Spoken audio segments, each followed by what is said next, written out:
Number 77, Logan Fall, has selected to honor Miss Jessica Jones.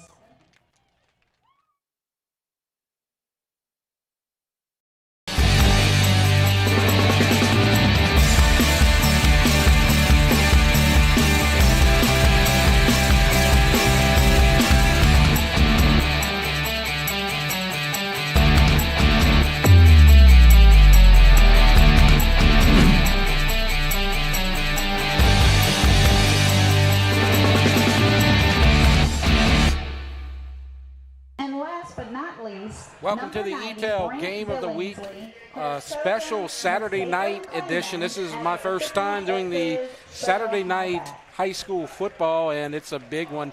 The game that everybody looks forward to here in Ascension Parish.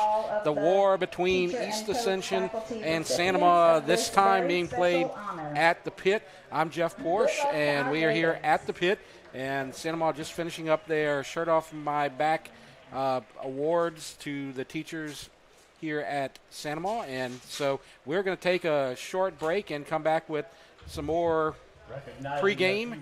You are watching the EATEL Game of the Week.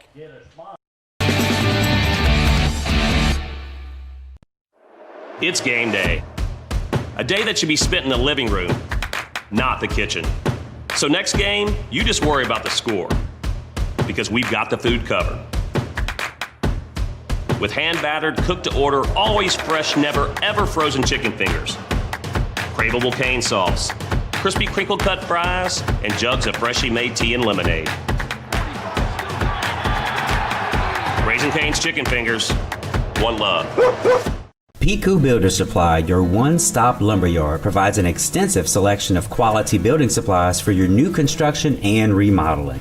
We offer computer-aided estimating of your building and remodeling plans, as well as blueprint copies. From humble beginnings to becoming the industry leader in Gonzales and beyond, Piku proudly supports our local community because we believe in giving back to those who have had a hand in our success. Let the experts at Piku Builder Supply help you with your new project today. The title law firm has been fighting for our clients to get their best recovery for over 20 years. And now that tradition will continue to the next generation. Hi, I'm Rick Tata, the newest member of the Tata Law Firm. We understand that it can be frustrating dealing with your claim. So we're here to help you get what you deserve. If you're seriously injured in an accident, call the Tata Law Firm today. We're not just a face on an ad. Call 756-0007 when you're injured. You gotta call Tata. You care about your car. So do we.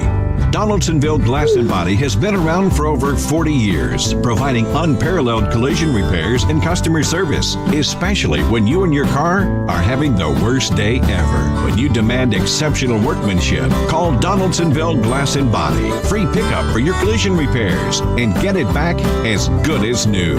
It's your choice, so why not choose the best? Donaldsonville Glass and Body.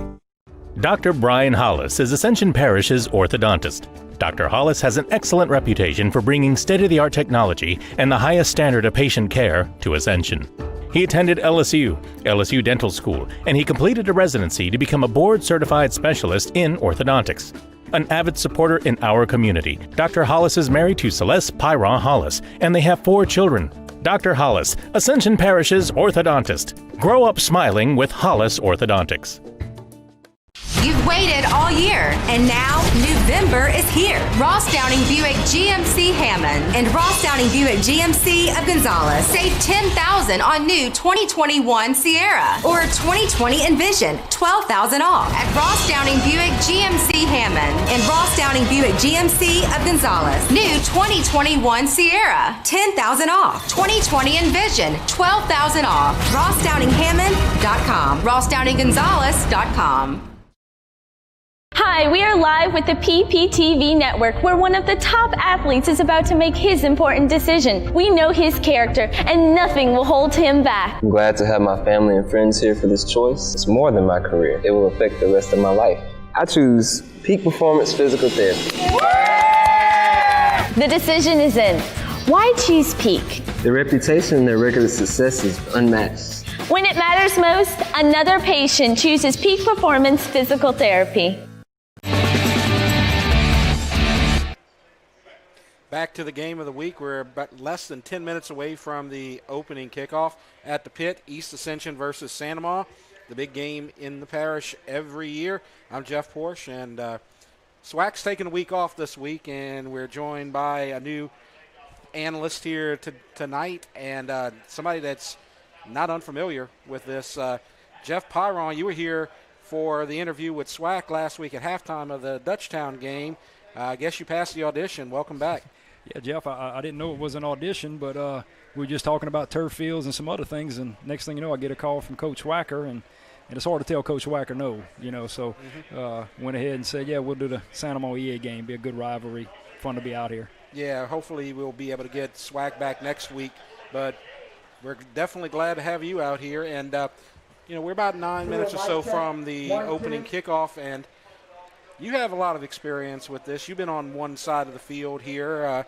So why don't you, as a former Sanamaw Gator, tell us about some of your experiences in this rivalry?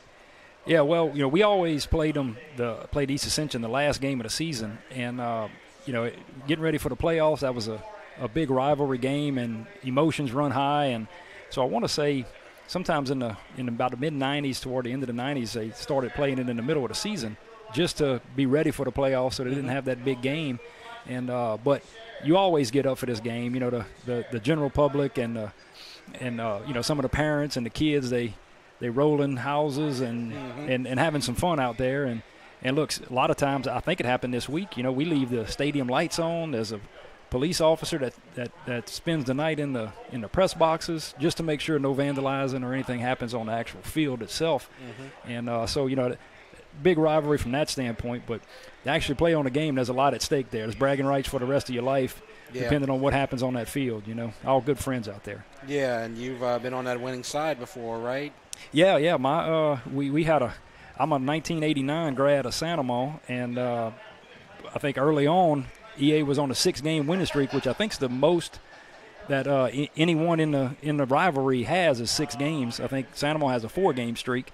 That 6-game streak we were able to break here right at beat them 32-28 in 1987. So, and that's when it's strange you would have that type of streak right there, and then you look at the series tied at 20-20. So it's kind of like Army Navy. Neither side can get an advantage in the long run.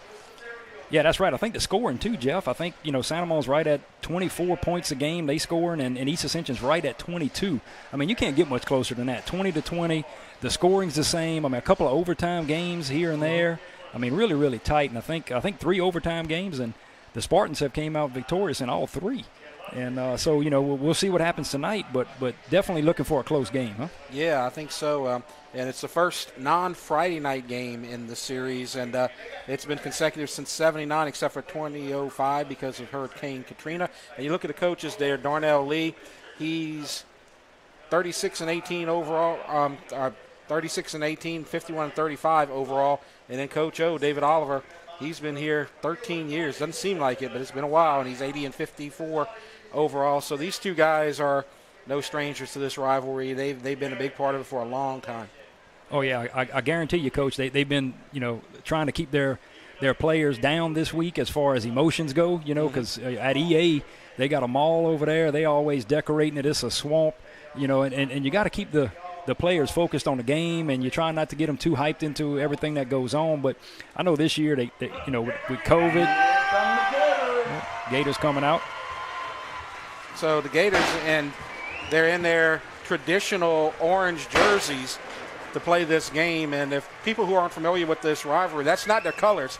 They usually wear the black and gold, but they wear the orange for the rivalry, and that's been just something that's part of the whole story of this whole rivalry all along. Yeah, Jeff, I think what it is the Spartans wear camouflage because they kind of want to hunt the Gators. And then the Gators kind of came out and said, hey, I'm going to put bright orange on. Here I am. If you want to hunt me, come get me.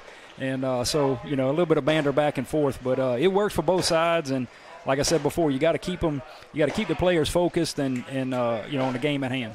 And so all-time points scored, you're talking about at 960 to 856, Sanamaw with the advantage.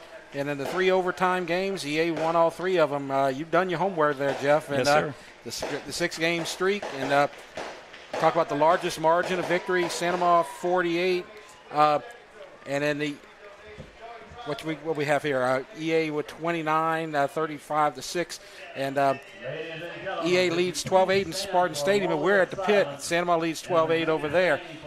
And then the games last week, East Ascension beat McKinley, and Santa Maria's been off for 2 weeks with the COVID issues. We're going to take a break right now and go to the national anthem.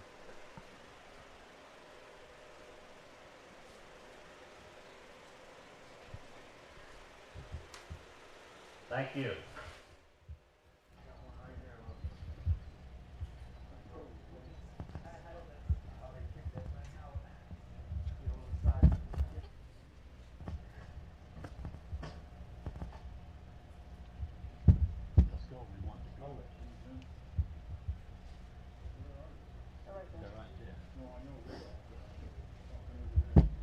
Today's colors are being presented by the Santa Maria High School Naval Junior Reserve Officer Training Corps.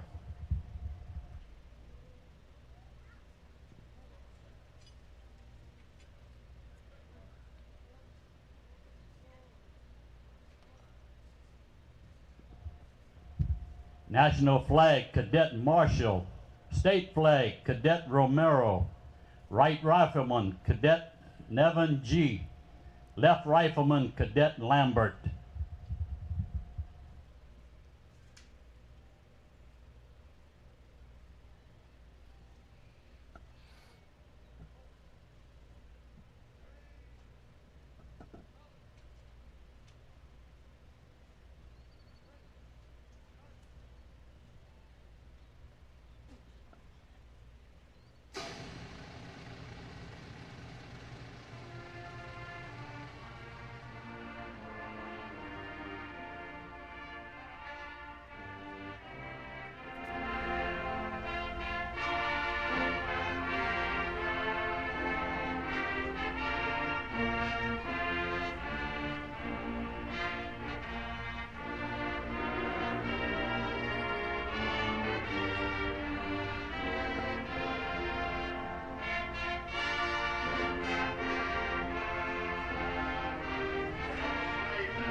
With the national anthem, I'd like to thank the Santa Maria Gators Band, excellent rendition of the national anthem, and we are almost ready for game time. We still have to have the captains and the coin toss. That'll be the next thing that we're going to see, and that is just moments away. Looks like the captains are ready to go. Looks like on the Santa Maria side, number 32, Sam McCorkle, is going to handle those duties. That's an interesting choice for captain of a Santa Maria EA game, and yeah, I'm sure some of you probably know the connections there with East Ascension as well with Tracy McCorkle. Yeah, Tracy McCorkle, the principal at East Ascension High School. Her son's a senior linebacker. Sammy McCorkle having a good year, and looks like they got a few more going out. Jeff, I know, they only allow one now with COVID, and so they're going to have three guys stop on the 50. Right. On the East Ascension side, you have number 27, Jace Riley, but the other three guys that you see, number 7, Reggie Sims, they're running back, Evan Bourgeois, number 28, and also number 59, Caleb Brock. They're kind of like the supporting cast right there. You see them just right at the 50. And so we're ready for the coin toss. For the Gators, number 32, Sam McCorkle. It's got to be a tough night for his mom. Yeah, I wonder I imagine she's sitting on the Santamon side, you know. And look, as I'm looking around, Jeff, you know, with COVID, I mean, you know, we socially distancing. I think the stadium can hold 1,300 fans with the 25% rule. Right. It's good to see. We got a good turnout. Right, and you know, that I know that's got to be aggravating for some people that can't make it to the game, but of course we are more than happy to help out with the live broadcast here tonight. So everybody doing their part to you know, keep this rivalry going and make sure that everybody who's interested in this is getting a chance to see it. So we're definitely glad to do this here for you tonight. Looks like the coin toss has happened. Santamon has won the toss and elected to defer their option to the second half. So East Ascension is going to get the ball first, and Santamon is going to go out there on defense. And Jeff, you know, EA is coming off a win last week, and we were talking about that right before the national anthem. And so they're ready. They've had a lot of experience. They had a lot of time on the field. Santamon, last time they played, they lost big to Woodlawn, but that was 3 weeks ago, and they haven't played. They've been quarantined. They've only been practicing for a few days, so I don't know what to expect. And you know, what would you expect from Santamon coming out here early on? Yeah, well, I would expect a lot of fire, Coach. I think they're gonna have some intensity. Mm-hmm. You know, one thing I was thinking about is what did they do during the 2 weeks? I'm sure Coach Oliver was trying to get them focused and stay focused, but you know, they couldn't practice hard, no contact, and that kind of thing. So, you know, did some players go home and play video games, or did other ones, you know, stay in shape and get ready for this game? That's what we're going to see. You know, if I know anything about the Gators, they're coming ready to play. Right. Coach Oliver, I interviewed him last week for Sports Scene Live, and I asked him what can you do in a situation like that, and he said he was providing them with information and workout videos and things like that, and basically just hoping that the kids are actually going to do what they're supposed to do. And so we'll get an early indication here, probably see if that paid off. And we're ready to go, and Cale Babin is back to receive the kick for the Spartans. Kick coming from Cole Poirier, and it goes through the end zone for a touchback. So Cole Poirier's leg is picking up right where it left off before the break. We'll see if his arm picks up when they get the ball on offense. But we can take a look at the offense, the offensive starters. Troy Dunn will be the quarterback tonight, and Kendall Washington in the backfield, number 2. Walter Samuel not starting tonight. We'll see if he plays this evening. We'll talk about the rest of the lineup as we go. And EA is going with 4 wide receivers right off the bat, Coach. Yeah, they have a running back and a fullback. Keandre Johnson, as you see, tripped up behind the line of scrimmage for no gain. Keandre Johnson is the starting fullback, but you see 4 receivers there, and you got a lot of guys: Jaquel Mack, Neville Chopin, Jordan Goodlow, Xavier Jupiter, and so all those guys out there, and they're out there again on second down. No gain on the play. 2nd and 10. Yeah, it looks like they're staying with that 4 wide receiver set for now. Troy Dunn at quarterback, takes a snap, quick pass, complete to Goodlow, and that's a first down as he's pushed out of bounds by number 9, Tyler Lejeune. And so 1st and 10 for the Spartans, and we'll finish up their offense, and then we'll talk about the Santamon defense in a moment. But left tackle, Kanan Quinn, number 71, left guard, Jaden Jackson, number 74, Gavin Saunier, center, number 77, and then Desmond Schuster at guard and Javen Richardson at tackle. And on first down, that's going to be a loss of a yard or 2, and so that's going to bring up 2nd down and long. I tell you, Dunn did a good job on that. That was a high snap. He was able to get it down and get it off to Washington in enough time so he could get his good hands on it. Yes, no turnover there. That's a very fortunate for the Spartans. Let's start talking about the Santamon defense as we have a chance. On the line today, you got Brant Billingsley, Aiden Bourne, and Dylan Carpenter. Linebackers, Lejeune, McCorkle, Melanson, and Jameson. 2nd down and a handoff to Washington, who's getting the start again, and a big tackle there for no gain. It's going to be 3rd down and long. That was Jax Melanson on that tackle right there. He filled that hole quick, Coach. Yes, he did. One pass completed. Other than that, not much going on offense for East Ascension on their first series. see them jump, and you're going to get a free 5 yards. That was number 91 who jumped for the Gators. That's Dylan Carpenter. Yeah, and I think Dylan Carpenter is going from defensive end or a little bit of linebacker down to defensive end, so may have had a little bit of trouble there. Right. Lee Amadei is usually in that position, and also Lejeune, but they're all kind of rotating right now. The cornerbacks and secondary for Santa Maria, you got Trayshawn Dunn and Vernon Scott, and then you also have Shaquan Long, Evan Bourgeois, and Zach Gonzalez in the secondary. So it's third down and 5, and another flag goes down. That's going to stop the clock with 10:08 left to go. I'm not quite sure what that will be. Dead ball, sideline warning, Santa Maria. This is their first sideline warning of the day. And you see Coach O telling everybody back up. They got to get on that yellow tarp right there. Get away from that grass area. Yeah, I wonder who the step back coach is. I'm sure he's got his got a little talking to from Coach O right there. Well, it's a warning right now. It would have been a penalty right there that should on the next call, but doesn't give East Ascension an automatic first down. They're going to have to earn it right here on third down. And you can see the little quick pass to Goodlow, little bubble, and it's not going anywhere as the big tackle picked up by number 12, Marty Jamison.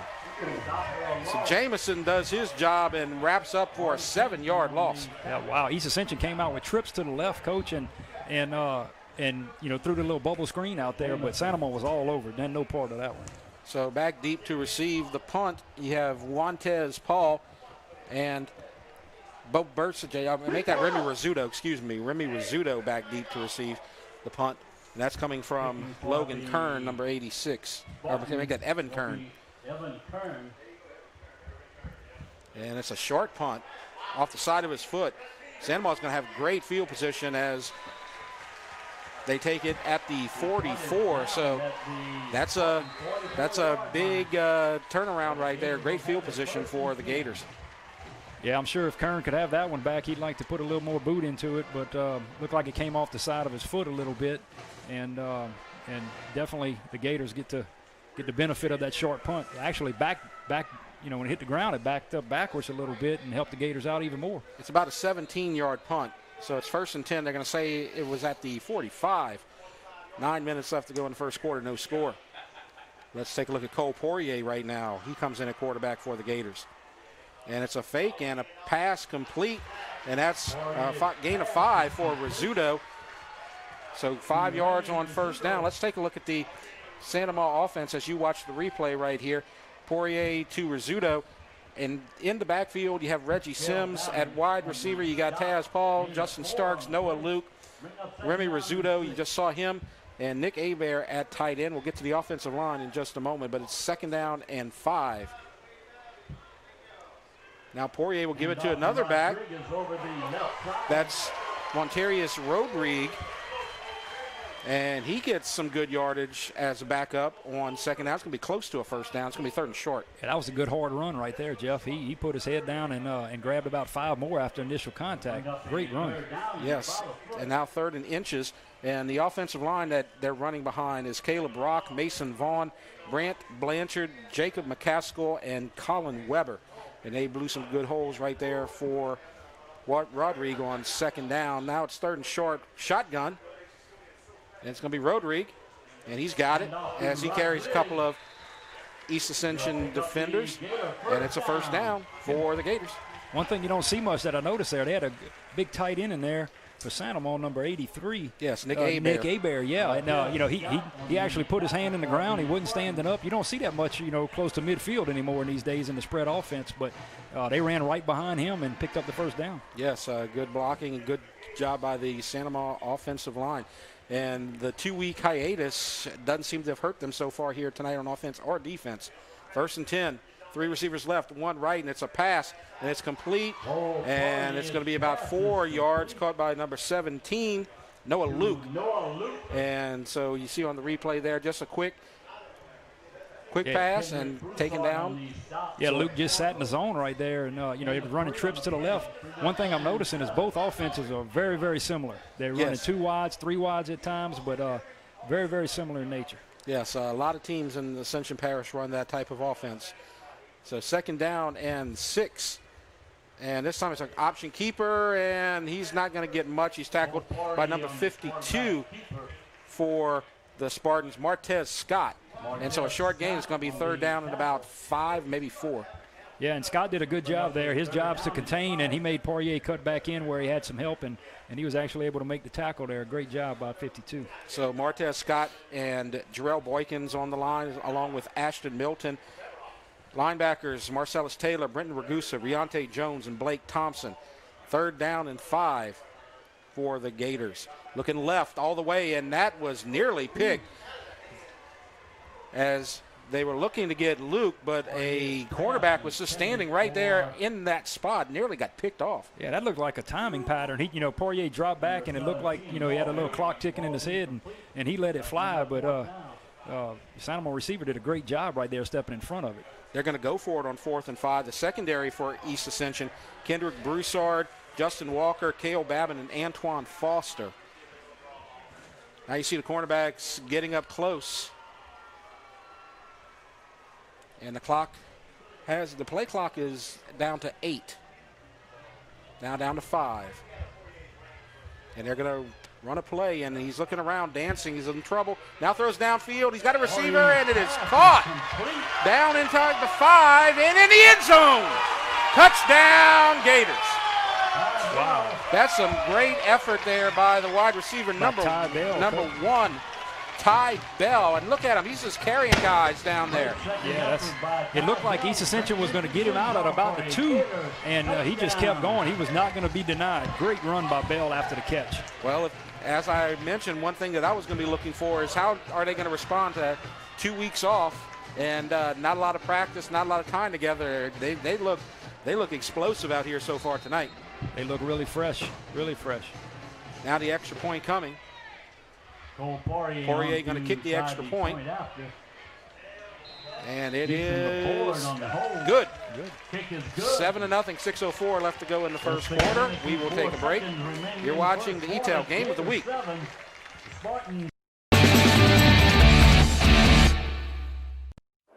It's game day.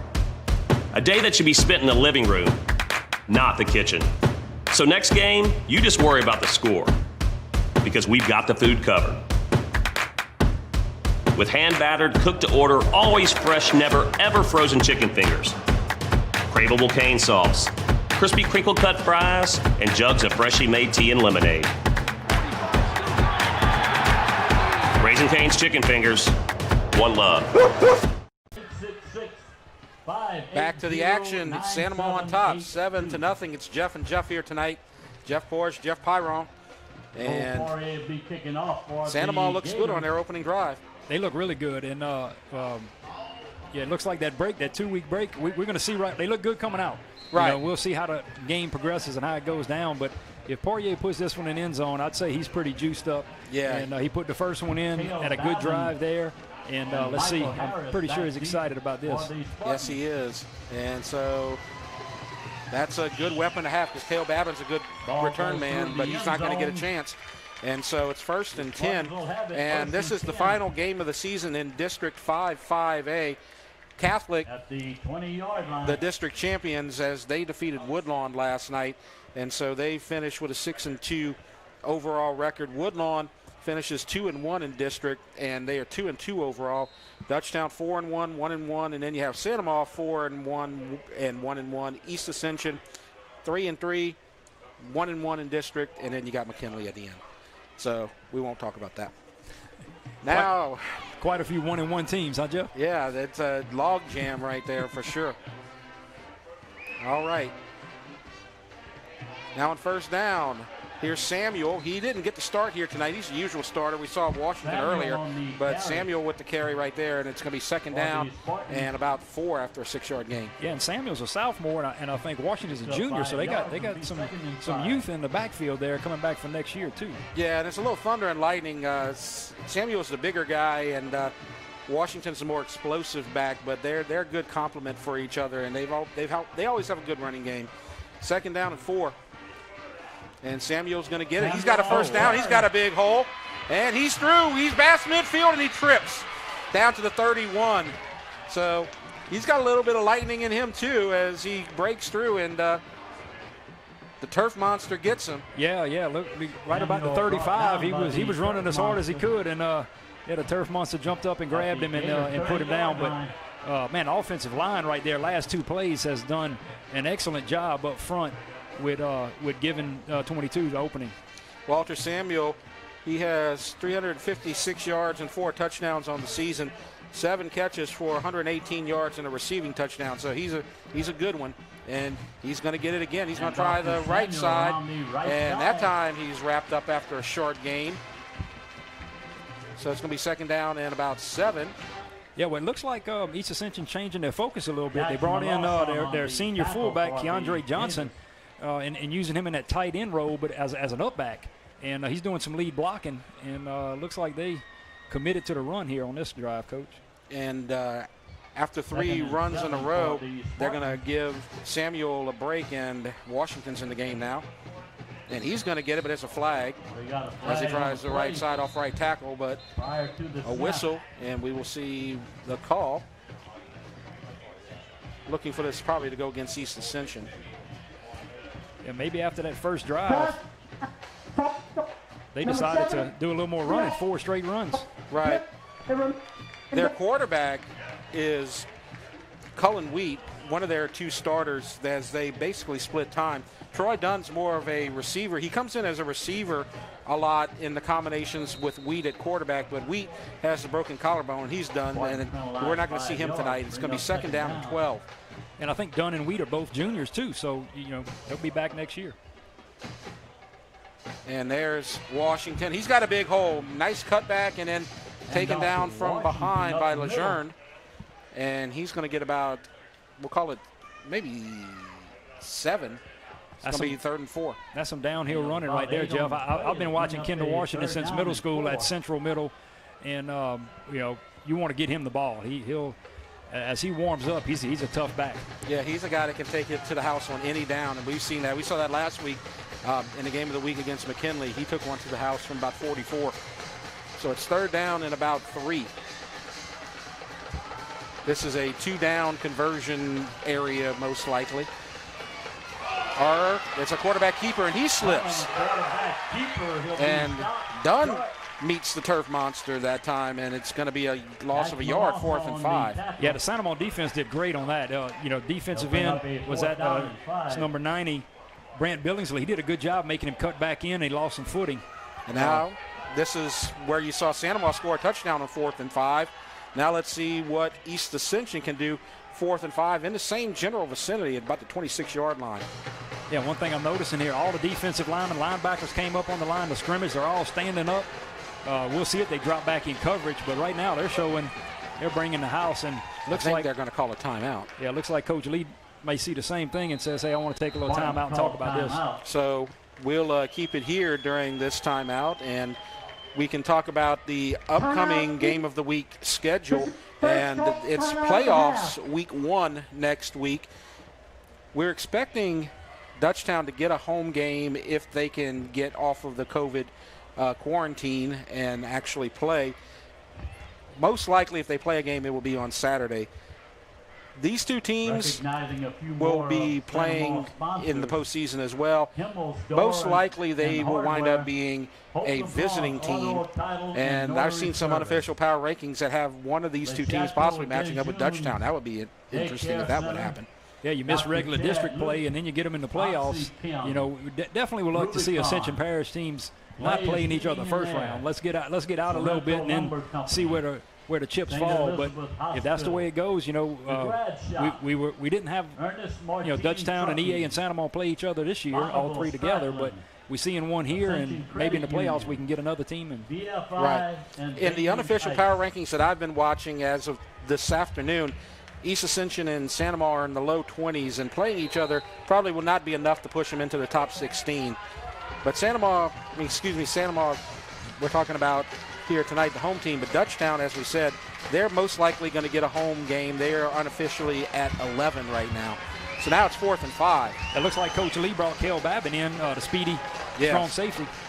And he's going to be a lead blocker for Samuel, but he makes a strong effort, but he's not going to get there, and Sandomal's going to get the ball back. Yeah, great defensive stop by Sandomal. They stopped him at the line of scrimmage. It was a good effort by Samuel, but just not enough. Sandomal was able to stop him.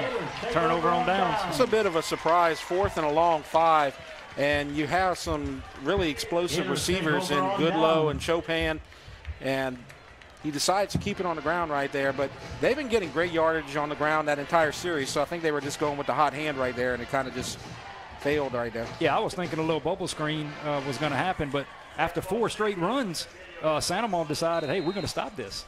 And they did a good job right there and held them on downs. Yeah, they did it at the right time. And now Poirier is going to come in at quarterback. And they're going to set up the option pitch. And that's Rodriguez, and he nearly broke it as Poirier is able to trip him up, but he gets past the 30-yard line. So it's going to be a gain of about 8. Jones on the tackle. Yeah, it looks like East Ascension changed to a 4-man front there. They might have brought one of those linebackers up and went down, to make it a 4-man front. Maybe they've seen something in the last couple of series, but it looks like they're going back now to that 3-4. Yeah, and sometimes it's hard to tell because number 5, Riante Jones, he's a linebacker, but he's built like a defensive lineman, and he's all over the field. So he's like an extra defensive lineman right there. 2nd down, and Rodriguez getting it again, and he's got a 1st down easily to the 40. Yeah, Jeff, that was a great power play right there. You got your offensive guard pulling, leading the way, and a great 1st down pickup right there. Yeah, that's a good thing to notice right there. That was the right tackle, Colin Weber, who was pulling, and he picked up a couple of guys, sealed the hole, and let them get free. So absolutely right on that one. It's a good pickup. All right, 1st down for the Gators with 1:47 left to go in the 1st quarter. They lead 7-0. Poirier looking to the sidelines now, looking at his wristband, trying to figure out what he's going to do here. And now they're ready, 2-1, and the play clock does not expire, and they're setting up the screen, and it's a little bit hot and low for the intended receiver. That's Montez Paul. And so it's 2nd down and 10. Let's talk about Cole Poirier. He's one of the best quarterbacks in this 5-5A and in the Ascension Parish area. 60 of 111 for 1,089 yards, 13 touchdowns, and 4 interceptions. He's also run for 285 yards and 3 touchdowns, so he's a great weapon. Yeah, I think in the Baton Rouge area, he's number 1 with yardage right now, and he's coming in. He's worked hard. He's 6'3", about 195 right now, I think. Yeah, he had one bad half against Woodlawn, but the rest of the season he's been just outstanding. And now it's 2nd down. They're setting up that option pitch again, and it's Rodriguez. He's got a hole, cuts outside, but that hole is sealed really quickly by number 19, Justin Walker, and keeps him held to a short gain. It's 3rd down, about 7. Yeah, and Kel Babin came up. I think he's playing free safety right now instead of that strong safety spot. A little bit different.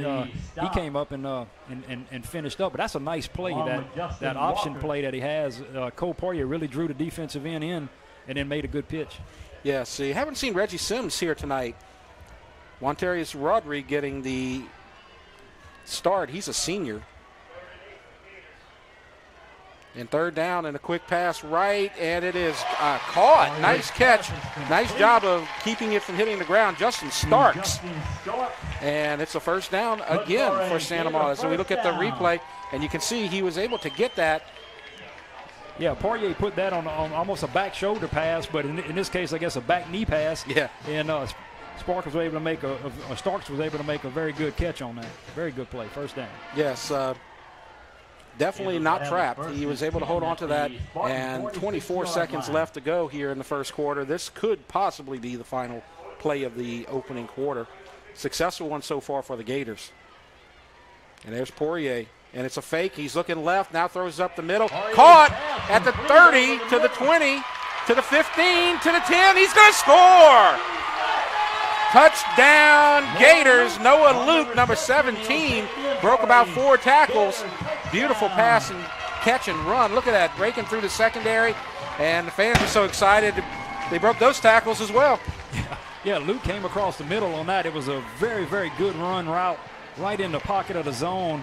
Poirier steps up and holds on to it to the right amount of time, and hits him open and delivers a strike. So Sandoval, the break is, it looks like it's to their advantage right now. It's 13-0, and Poirier's going to kick the extra point. And it's up. It is good. 14-0. 5 seconds left to go in the first quarter. We will break. You're watching the EATEL game of the week. Gators 14, the Spartans nothing. Yeah, Poirier's having a good, he's slinging it. Oh, yeah. The athletic training staff of East Ascension High School would like to thank Piku Builder Supply, Donaldsonville Glass and Body, SKR Construction Corporation, Baton Rouge Orthopedic Clinic Foundation, Eustis Mortgage, Ross Downing GMC for their support of the EA Sports Medicine Program. Sandoval on top 14-0 in the game in Ascension Parish, the one everybody looks forward to, the first Saturday night edition of the war. And Sandoval on top right now. Poirier's going to kick and probably go through the end zone, and then we will probably be at about the end of the first quarter. So let's see. Babin's going to, nope. He was kind of faking it like he was going to get it, but nope. So no time runs off the clock, so they're going to have to run one more play. And so be the final play of the first quarter. Troy Dunn at quarterback. He's thrown for 599 yards. He's exactly 50%, 47 of 94, 8 touchdowns and 2 interceptions. And he also has 103 yards rushing on the season. And we'll see what he does here on first down. Looks like we had to jump all sides. So they'll get a free 5 yards. And let's see, I believe that is Washington in the backfield, number 2. Number 90 of the defense. So they're getting kind of a 50-50 split here tonight. First down. And I think Coach Lee is going to, I think he's over there on the sidelines with the secondary right now, trying to figure out how to balance out Cole Poirier right now. Right. They've not been able to tackle too well here tonight. Lots of broken tackles, lots of hard effort running by the receivers at Sandoval here tonight. First down, swing pass over to Washington. And he's out of bounds on the final play of the first quarter, so it's going to be 2nd and 2 when we come back. So you can see the little replay, the little swing pass, and race out of bounds, and he gets there. And that will end the first quarter. Our score 14-0, Sandoval with the lead. You're watching the EATEL Game of the Week.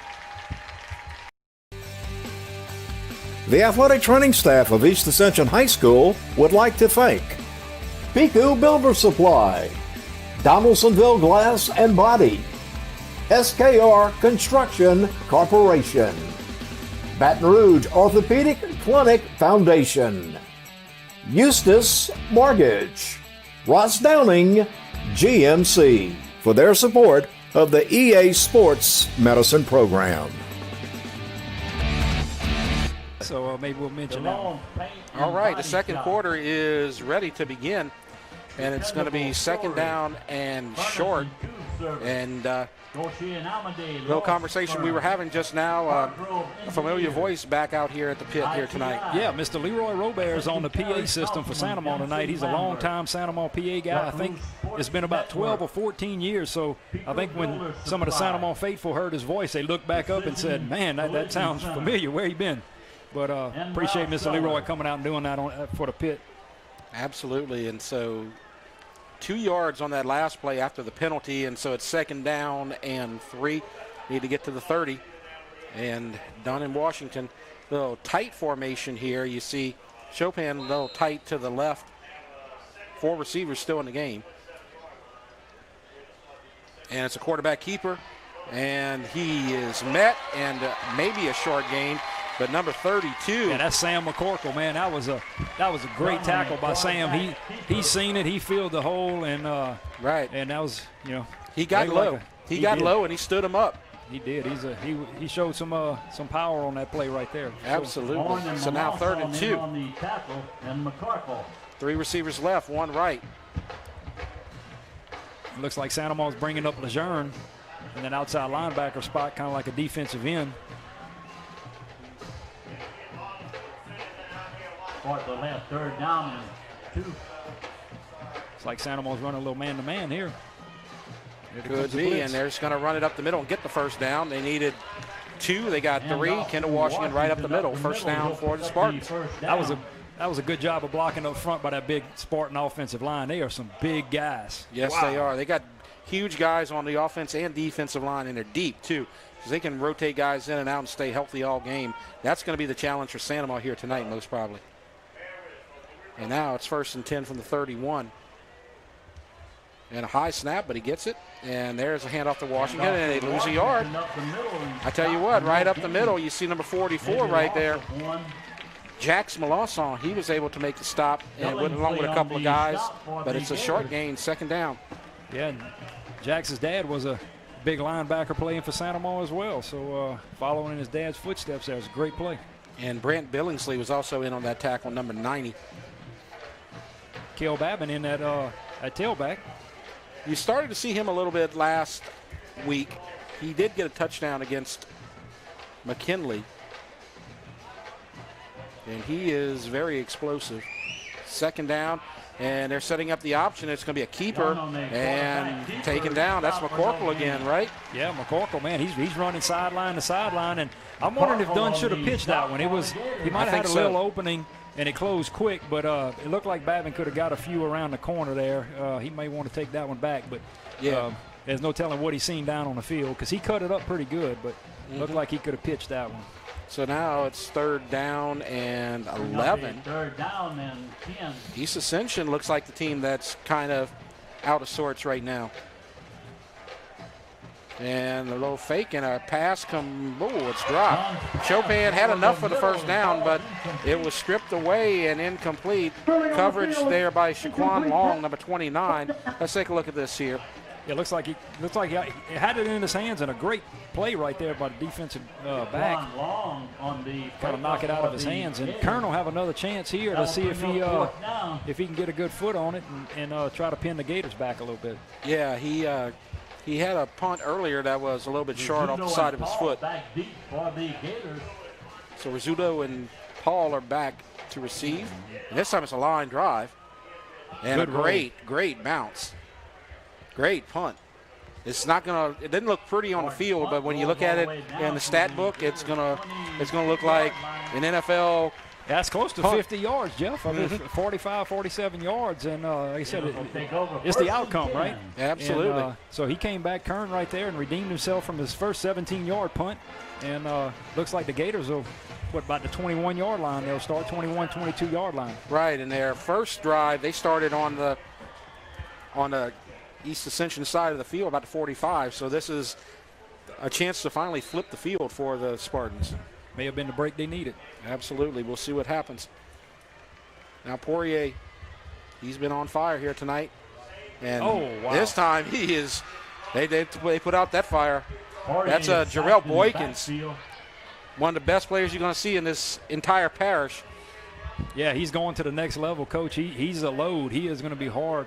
He is going to be hard to block all night. And I think they're starting to figure it out. Like I said, I seen coaching him, talking to him on the sideline over there, kind of maybe challenging him a little bit and say, hey, let's get going here. And he answered the call. This is where you need your big leaders and your star players to step up. And Jarrell Boykins did it right there from that left defensive end spot. Yeah, I don't think Poirier ever seen him coming. No, he didn't. It's 2nd and 17. 8:40 left to go in the first half. Poirier's going to try the left side, but he's being chased, and now he just gets rid of it to avoid the incompletion. He was chased, and Martez Scott, the right defensive end, and he had some speed keeping up with him right there. Yeah, it looked like Poirier was trying to get around a corner, and but just couldn't quite get it there, so he just kind of threw it away and lived to see another day. It brings up, 3rd and long, huh, Jeff? Yeah, 3rd down and 17. And so this is really the first time tonight that Santa Ma's been behind the sticks here. And we'll see if they go conservative here or if they try to get a first down. Secondary for East Ascension has been having their problems wrapping up and tackling here on the speedy Santa Ma wide receivers. Yeah, and the empty back set, trips to the right. So it definitely looks like a throwing opportunity. Either that or just flushing them and trying to keep it up the middle, which is going to be a pass, and it's split, nearly split the defenders, but Cale Babin came in at the last second and broke it up. Cale Babin, I mean, he got airborne, and looks like he gave everything on that play, knocked it down. Great defensive play. And it looked like for a second there they had Taz Paul open, but good job by Babin saving a chance for it to possibly be 21-0 right there.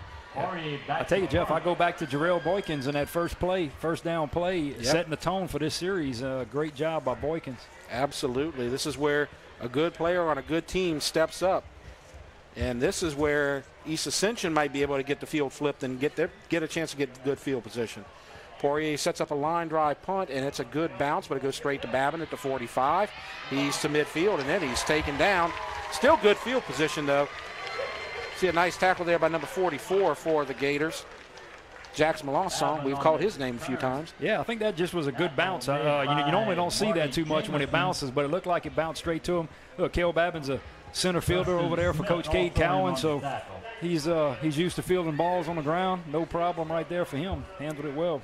And so we've seen a lot of split in the backfield in the duties between Washington and Samuel. It's Samuel's shot at it right now. He's gotten the second and fourth drives.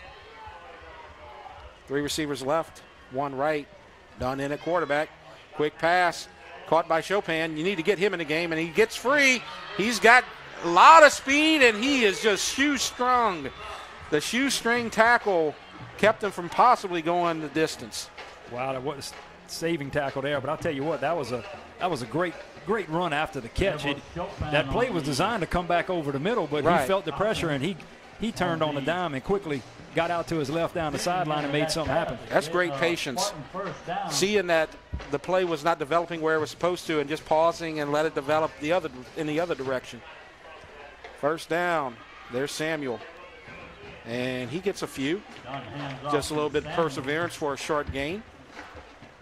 Positive yardage, though. Gain of 3. It's going to be 2nd and 7. 7:45 left to go. Yeah, I think what we're starting to see, East Ascension is running up the middle a little more, and that offensive line is just, that was 4 yards right there on first down. Right. This is, you were talking about how we'll have to see if that early burst that can be sustained by Santa Maria. They're playing a much bigger team on offense and defense. 2nd down, quick pass to his right, and it's complete for a short gain. As a pass caught by Jupiter, but the defender is right there and able to stop him for a 3-yard gain. It's 3rd and 4. Yeah, Scott, the Santa Maria defender, was blanketing EA receiver on that one. He caught it, but he didn't have anywhere to go. It's a good job by that receiver, because we've seen Jupiter in the game of the week a few times, and Jupiter is super fast, super fast.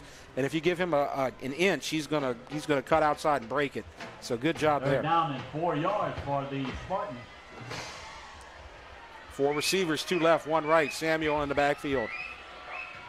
Goodlow in motion. There's the shotgun setting up the option, and this time it goes to Samuel, and that is read perfectly by number 29, Shaquan Long. Yeah, that was a great job by Long. Just waited for it to happen, and he was right there, got off his receiver, Chopin. Yeah, Chopin was trying to get in his way, but he was just a little bit too quick, and he seen it coming. And maybe that's why Dunn kept the pitch last time with on Babin, earlier in the series, because he just kind of seen that the Animal defenders were going to have a play on him. So we're at the halfway point now in the second quarter.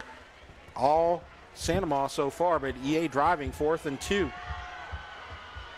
And it's a quick pitch this time to Samuel. They're going to try to get him to the corner. Slips, gets near the first down. I think he's short. That's what Santa Maria's saying. Another turnover on downs. Well, great job by the Santa Maria defensive front. They were all standing up again, bringing linebackers all up at the line of scrimmage. It looks like they kind of knew what was going on, what play was going to be called, and they snuffed it out. Swarming on defense too. They have a lot of energy, and they're just all over the ball here tonight. And good job by this team on both sides of the ball, playing a big physical team like East Ascension and holding their own, especially after that 2-week break.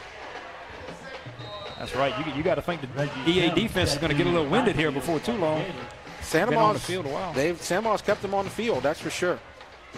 First down, and there's a handoff. And a nice counter there for about 6, I believe. That's Sims. That's Sims, Reggie right there, Sims, Reggie Sims. First time we've seen him on the field here tonight. So he's fresh for sure. 2 weeks and a quarter and a half before he's able to get on the field. Yeah, he made a good cut on that play too. He read his blockers and made a cut, able to pick up a couple extra yards on that one. 6 yards, 2nd and 4 from the 30. Here's Santamon with that tight end down again. And it's a fake, and it's going to be a keeper to the right. Flag goes down. That'll be a hold, so this is going to come back. So they do get good yardage. Absolutely. I like that play. You got some misdirection one way, and then you're leading that back with a lineman downfield, big number 59 down the field right there, leading the way. And had a little penalty there, going to bring it back. But that's a good play. We might keep that in the pocketbook. Right. But anytime you see a run like that, and the guy that the official in the secondary for the defense takes that flag and throws it about 20 yards the other direction, you know that's always a hold. That's textbook right there. Number 63 of the offense. And we all know Poirier can throw, but he can also run. He had a great game against Lutcher. Yeah. I think he ran for maybe a little bit over 100 yards. Had a couple of big plays, so he can do it with his legs too. Right. He's an absolute weapon. So now it's 2nd down and 20.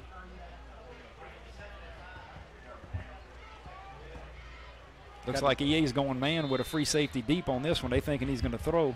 Right. You see Babin at safety. He's set up on the slot with Rizzuto. And he's looking toward Rizzuto. Now he rolls out to his left, looking for something. Now throws opposite side of the field, and that's going to be picked. You never do that. And it's going to be intercepted down to the 15, to the 10, to the 5. He scores. That's Kendrick Broussard. Yeah, I was thinking the same thing as you, Jeff. He scrambling, throw across the middle of the field. Not much good happens when you do that, and Broussard made him pay for it. They got a flag on the field now. Something happened. Looks like it's down on the 30 on the Santamon sideline. Flag on the sideline. Let's see what it is. Everybody acting like this play is going to count. That was a great play by the junior defensive back, Kendrick Broussard. It's almost, he anticipated. He's seen it coming, and I guess he said, hey, if he's going to throw it across the field, I'm going to make him pay for it. And you see him with a good vision downfield, too, like a running back. He's quick. Mm-hmm. I like having the official mic'd up here. We're definitely going to find out what happened. They're setting up for the extra point.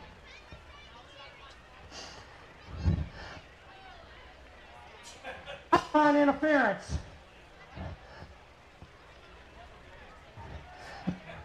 Penalty is enforced. Off kickoff. The result of the play, the touchdown. So Santamon is going to be penalized right there.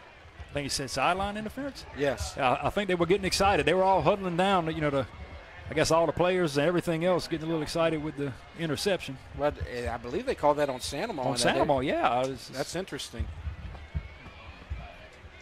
I completely missed that, watching the ball go in the opposite direction. The extra point by Kern is good. And so East Ascension strikes quickly with an interception, a pick 6. And our score of 14-7. Santamon with the lead. We'll take a break. You're watching the game of the week. The athletic training staff of East Ascension High School would like to thank Piku Builder Supply, Donaldsonville Glass and Body, SKR Construction Corporation, Baton Rouge Orthopedic Clinic Foundation, Eustis Mortgage, Ross Downing GMC for their support of the EA Sports Medicine Program. 14-7, pick 6. It's this game a lot closer, and now with the penalty, with the sideline interference on the interception called against Santamon, they're going to kick at the 45-yard line. Yeah, I think Kern's going to try to put it through the uprights right here, Jeff. You don't get these options too often. Kern's a hard-working kicker too. He goes to the camps around town and he works pretty hard. I always wondered why you don't just for the benefit of the doubt just do an onside kick right here, but he's going to just pooch it right to the end zone. And so It's 1st and 10 from the 20. Let's take a look at the results from last week in 5-5A. Not much happening as the San Juan Dutchtown game was canceled because of COVID, and then they wound up taking on Ellender, winning 56-14. East Ascension 44-0 over McKinley, and the other games were canceled. Catholic did get to play Acadiana. They did win that game and beat the number 1 team in the state. Now it's 1st and 10. 4:46 left to go before halftime. Looks like San Juan's going to their base spread offense. That's what you usually see in the big difference here. Instead of Rodriguez, you got Sims in the backfield. Rodriguez Sr. getting a chance to get some reps and get on the field for his final game. That could be senior night. And there's Sims. Could be their last potential game on this field after a short gain. He's tackled by number 68, one of those big rotating defensive linemen for East Ascension. That's Patrick Stevens. Yeah, they picked up 3 there at the heart of the defensive line, that big line, and I'm starting to think that Santa Monica, they're going to pick up the big yardage doing those powers and the counters and running them outside. They just so big up front. East Ascension is. That's some hard yards. And they got pretty much their backup defensive lineman there. We mentioned that guy Stevens. Also see number 91 on the field. He's also a backup, Alex Lambert. Yeah, they're rotating a little bit, giving a few a break. They've been on the field a while. 2nd down and 7, and a quarterback keeper trying the left side. Poirier is going to be just short of the 1st down, I think, as he's chased out by number 19, Justin Walker. Let's see what he spotted. Looks like the 29, so it's going to be 3rd and 1. Seemed kind of hesitant right there. He could have probably picked up the 1st down, but he kind of just slowed down, lowered his shoulder, and protected himself in the ball right there. Yeah, Santa Monica was able to seal the edge on that one and get real close to the 1st down. So it's 3rd and short. Boykins is back in. 3:25 left to go before halftime. Looks like the whole defensive line, that front start is back in now after a little breather. Yes. This is a big play. Short. Yeah, 3rd and short. You figure they're going to put the big boys in. And they get it. As a short game gets about 2 or 3, but that's Reggie Sims, and he's tackled by Blake Thompson, number 44, but they get the 1st down. Yeah, and the Santa Monica offensive line did a great job on that one. Even undersized, they set the hole, and they were able to pick up the 1st down. It's a good job. 2:55, and this is where you start looking at the timeout situation. Santa Monica got all 3 of them, and so East Ascension not able to make the stop. They have 2 timeouts left. They used one early in the 1st quarter, but Santa Monica has all 3, and they have a 1st down, so they're going to see if they can get some more points before halftime. There's Poirier looking left all the way, and it's short. Incomplete, looking for Ty Bell. He caught a touchdown pass earlier, but that pass was short and incomplete. Yeah, he was open. I'm not sure if Poirier felt a little rushed on that play or not. Looked like Boykins? Yeah, I think Boykins was right in his face mask, and you see big Jarrell Boykins coming down on you.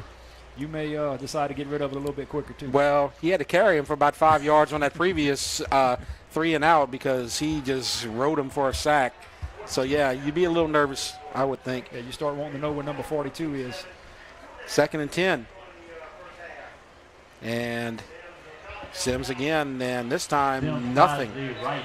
Yeah, Jeff, it looked like EA knew what was going on there. They stuffed the box. They had everybody in a gap. Linemen, set up where they needed to be, and linebackers looked like they knew what play was coming. Yeah, left side of the line, Boykins' territory as a timeout is called, and so East Ascension calls a timeout. So they got 1 timeout left, so they're hoping to get the ball back with 2:21. So let's talk about the games this week in District 5-5A. Of course, this is the final game of the year, probably everywhere in the state of Louisiana. And so you see the big game, East Ascension and Santa Monica, and you see Catholic playing Woodlawn. That game was originally supposed to be played last week, but then the COVID happened, and then Woodlawn needed a game to be eligible for the postseason. They needed that 4th game. They were 2-1, right? And, yes. Yeah, they needed the 4th game, and I watched a little bit of that game last night. Catholic jumped on them early, but then Woodlawn's a big physical team, and they came back and they made a game of it. They're going to probably get a home game in the postseason as well, and they look very impressive they have improved so much in just a season and a half under Marcus Randall. And Woodlawn 2-2, and they finished with that 2-2. They had the 2 wins in district. They did lose the district game last night, though, so they do finish 2-1 in district. But yes, they're the surprise team probably in the entire state of Louisiana. Absolutely, Randall's done a good job. 3rd down and 10. Poirier looking right. He's got a receiver wide open, 1st down. That's going to be Rizzuto, I believe. Yes, number 2 with the catch. That was a great play, and Poirier had to get it out of his hands quick because East Ascension, I think they sent 6 on that play, and they were coming after him. They figured he was going to drop back and throw for that 3rd and 10, and they were right. They were right in his face, but Poirier delivered a great strike right there to Rizzuto for the 1st down. Right, Rizzuto, one of their top receivers. He's got 19 catches for 287 yards, 3 touchdowns on the season coming into this game, and he's got a couple of catches here tonight as well. 1st and 10 for the Gators. Now they're setting up the screen. Our little inside pass complete, and that's another 1st down. That's Justin Starks. Should be close. Yes, they got it by a yard. They're in East Ascension territory down to the 41.5-yard line. Yeah, I'll tell you, Coach Seth Babin, offensive coordinator, he is spreading it around. He is calling some good plays on this drive, and he's not going over the top and deep. He's taking what he needs to take to get his 1st downs and move the chains. This is the advantage of having the experienced quarterback and the passing quarterback. Poirier having a great game, and that's Rodrigue, and he's in trouble, and he's going to be dropped for a loss. And he was tackled by the turf, but also give credit to number 54, Marcellus Taylor, as he made the first contact right there. Yeah, the timing seemed to be messed up, and I'll give credit to the EA defensive line there. I think they had some penetration. Yes. And the lineman that was pulling he had to wait. He couldn't get to his blocker in enough time to release that running back. And they have 3 timeouts, and they're not calling any of them. We're inside of a minute now. And fake, and Poirier in trouble, gets away, now throws downfield, and it's picked by Cale Babin. He's got a lot of room if he can make it. There's a flag on the play, though. There is a flag, so I don't know if this is coming back or not, but he's going to go the distance. Touchdown, East Ascension, but maybe not. Flag at the 47, or the 48. And that was the same thing, Jeff. Poirier flushed out to his left and kind of threw across his body again. You see him out there talking to Coach Seth Babin a little bit about where the play was going and what he saw, but threw across his body again, and Cale Babin was right there ready for the pick. I believe that this play is going to count. Holding, number 64. Pick 6, touchdown. That penalty is declined. The result of the Where have we seen that? Is a touchdown. Wow. About 4 minutes ago. Wow. So East Ascension hadn't scored a point on offense, and they're about to tie this game up. Cale Babin, once he got past and made the corner there on the left, and a couple of offensive linemen were chasing him, they didn't stand a chance right there. No, he showed some good vision cutting back across the field. He had lead blockers in the front. That's great to see. You get an interception, your linemen are downfield blocking for you, everybody. That's fun to watch. Tell you what, this is my first time at this game, as I attend Dutchtown games week 10 usually. This is as advertised. This is a lot of fun out here. Yeah, you never know what's going to happen, Jeff. Mm-hmm. And for something like, East Ascension's been struggling, and their defense comes up with 2 big scores, and now you right back in it. And it's 14-14, and we'll break. You're watching the EATEL Game of the Week. The athletic training staff of East Ascension High School would like to thank Piku Builder Supply, Donaldsonville Glass and Body, SKR Construction Corporation, Baton Rouge Orthopedic Clinic Foundation, Eustis Mortgage, Ross Downing GMC for their support of the EA Sports Medicine Program. Touchdown for Santa Maria. Pick six for East Ascension, and we're tied. 32 seconds left to go, and Kern's going to kick.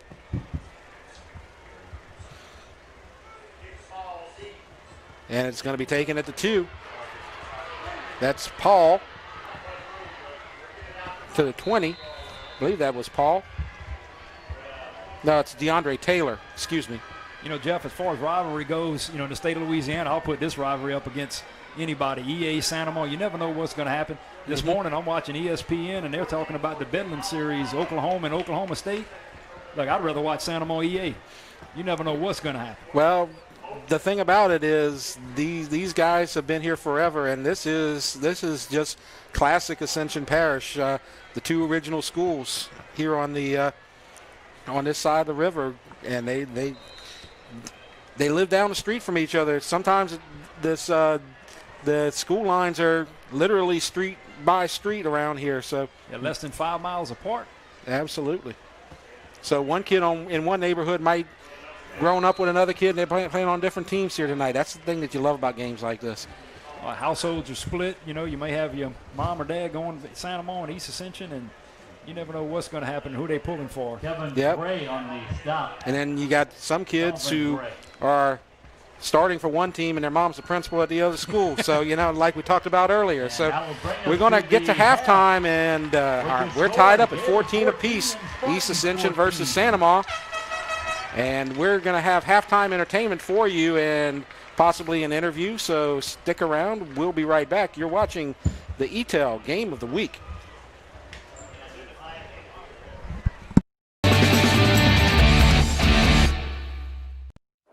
It's game day. A day that should be spent in the living room, not the kitchen. So next game, you just worry about the score, because we've got the food covered. With hand-battered, cooked-to-order, always fresh, never-ever frozen chicken fingers, craveable cane sauce, crispy crinkle-cut fries, and jugs of freshly made tea and lemonade. Raising Cane's Chicken Fingers, one love. Piku Builder Supply, your one-stop lumberyard, provides an extensive selection of quality building supplies for your new construction and remodeling. We offer computer-aided estimating of your building and remodeling plans, as well as blueprint copies. From humble beginnings to becoming the industry leader in Gonzales and beyond, Piku proudly supports our local community because we believe in giving back to those who have had a hand in our success. Let the experts at Piku Builder Supply help you with your new project today. The Tata Law Firm has been fighting for our clients to get their best recovery for over 20 years. And now that tradition will continue to the next generation. Hi, I'm Rick Tata, the newest member of the Tata Law Firm. We understand that it can be frustrating dealing with your claim. So we're here to help you get what you deserve. If you're seriously injured in an accident, call the Tata Law Firm today. We're not just a face on an ad. Call 756-0007 when you're injured. You gotta call Tata. You care about your car. So do we. Donaldsonville Glass and Body has been around for over 40 years, providing unparalleled collision repairs and customer service, especially when you and your car are having the worst day ever. When you demand exceptional workmanship, call Donaldsonville Glass and Body. Free pickup for your collision repairs and get it back as good as new. It's your choice, so why not choose the best? Donaldsonville Glass and Body.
Ladies and gentlemen, that was your 2020 STA Color Guard and Gatorettes.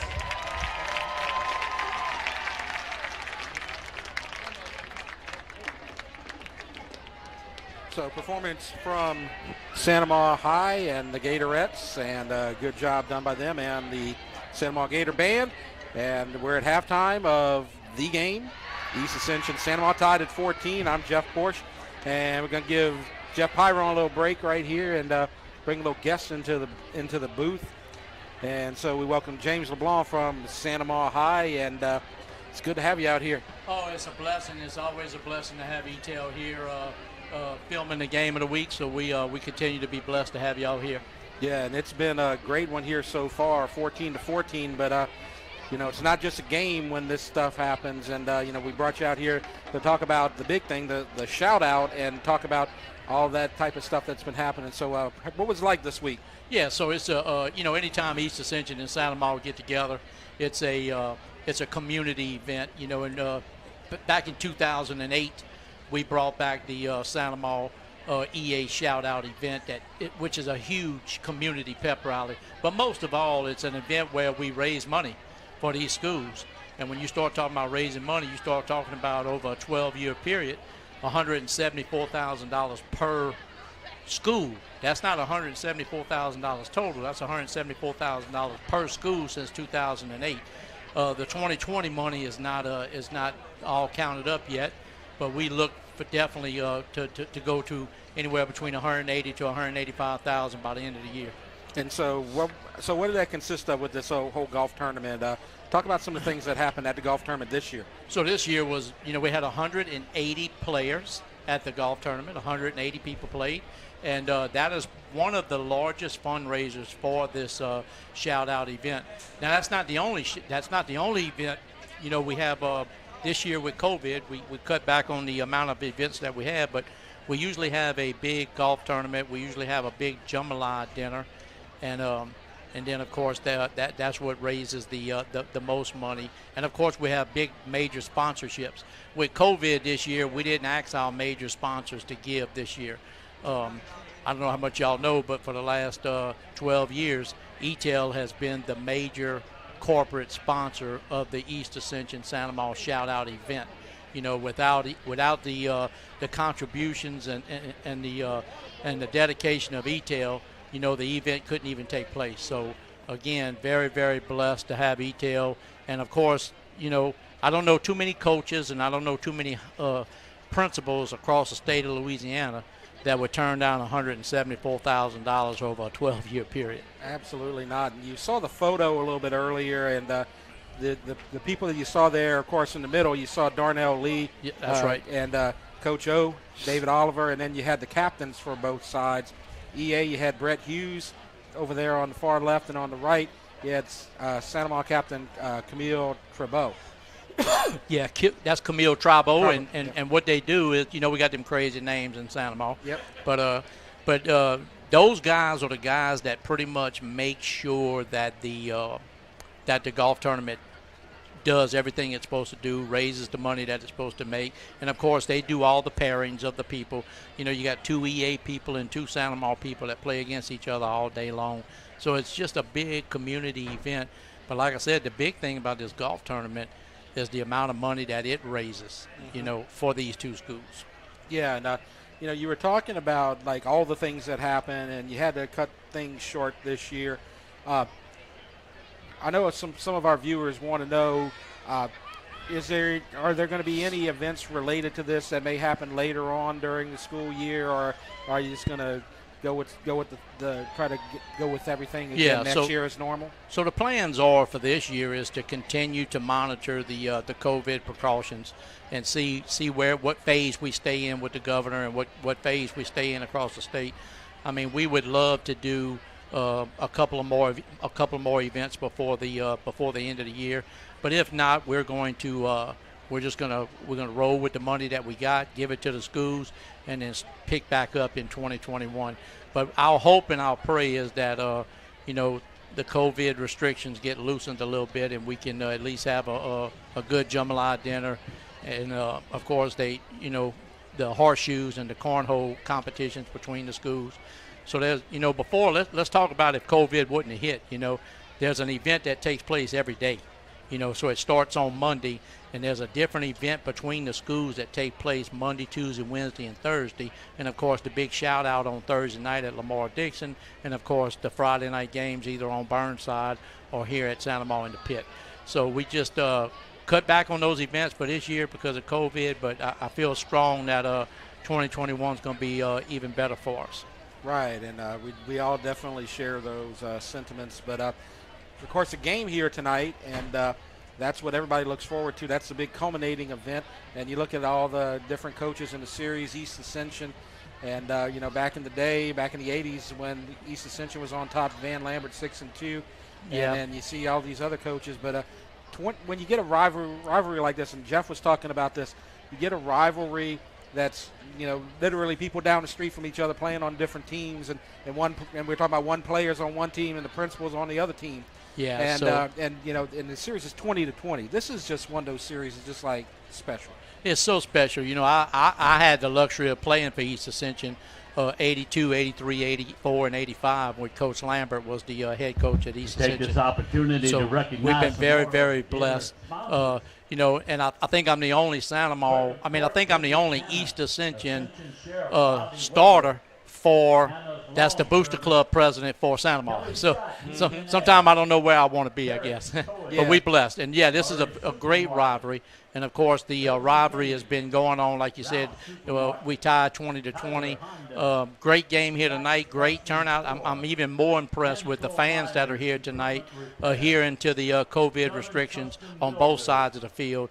And so we just continue to be blessed. Let's wrap this thing up one more half, and then let's see what the playoff picture brings us tomorrow. Well, it's been great, and kudos to you guys over here at the Pit for just putting together a great game, and making sure everybody follows the rules. So just great community out here at Santa Maria. Yeah, so we continue to, like I said, continue to be blessed, and I don't want to leave without telling EATEL again thank you, because a lot of these things don't happen without EATEL. So we really appreciate it. Well, we're grateful for you guys too. So James LeBlanc, thanks a lot for joining us out here tonight.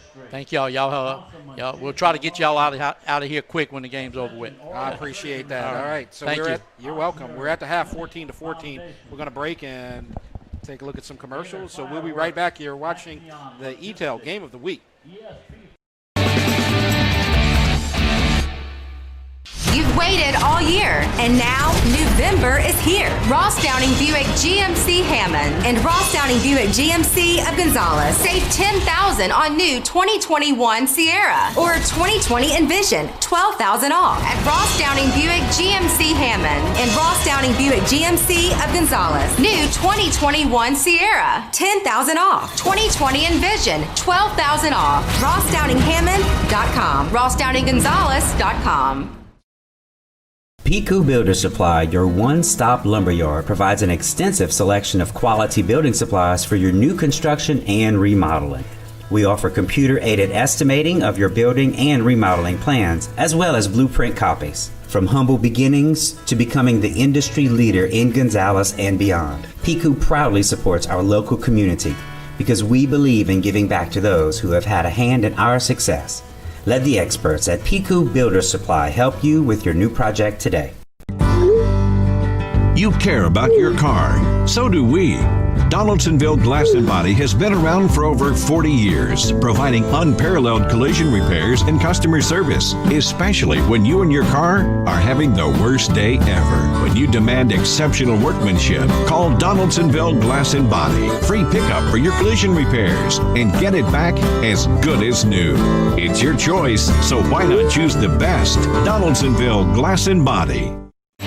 From jambalaya, pastalaya, and gumbo to daily lunch specials, Pot and Paddle Jambalaya Kitchen has Cajun dishes to satisfy your hunger. Pot and Paddle has 3 locations to serve you, including the one on Cabela's Parkway in Gonzales, Jefferson Highway near Bluebonnet in Baton Rouge, and Jubin Crossing in Denham Springs. You can dine in, carry out, or let them do the catering for an office get-together or tailgating at the big game. And don't forget about their delicious daily lunch specials. You can check out their specials and more on the web at potandpaddle.com. 14-14 at the half, and Jeff Porsche out here at the pit at Sanoma. East Ascension versus Sanoma, and tie game. Can't get any closer than that. I'm joined by Jeff Pyron again, my color analyst partner here tonight, and saw a nice performance there by the Gatorettes at halftime, right? Yeah, Jeff, I guess I've been called a lot worse than a color analyst. But, yeah, the Gatorettes' performance tonight, just a little tidbit out there. Principal at East Ascension High School, Tracy McCorkle, was the captain of the Gatorettes underneath former superintendent Miss Patrice Peugeot. She was on Gatorettes with my wife, and one thing I noticed when I'm watching the Gatorettes is they wear the white gloves, the long white gloves, and that's very unique to them. I know my wife likes it. I think Tracy does, and they always comment on it. They had a great performance tonight, so I know she was at home watching, and Tracy here probably, reminiscing about their old Gatorette days, and that's what makes this rivalry so good is, you got all that history from, 40 years of people that were Gatorettes and Spartanettes and cheerleaders. It's not just the football players, band members, everything. I mean, and you talk about everything, and we got some shots of East Ascension. We've been talking about Sanoma a lot here, but East Ascension goes all out and decks out their turf as well. Yeah, this is what I was telling you earlier today in the pregame, that this is the mall at East Ascension in between the administration office and the gym. And the top photo is what you see on a normal basis, all the trophies and the blue and white tile. And then during Sanoma week, they dress up in their camouflage and they decorate that mall. I mean, it is impressive. It is a total transformation. First time I seen it, I was just in awe of how much work goes into that. The staff, the faculty at East Ascension really gets into it. Miss Andrews, I think, heads it up, and she's one of the cheerleaders and sponsor theirs, I think. And even Coach Wacker's wife is there as an administrator now, and she gets into that. But they do a great job decorating and for this week. And I think that when Sanoma started realizing that East Ascension was doing this kind of stuff, that's when they said, we're gonna put the orange on.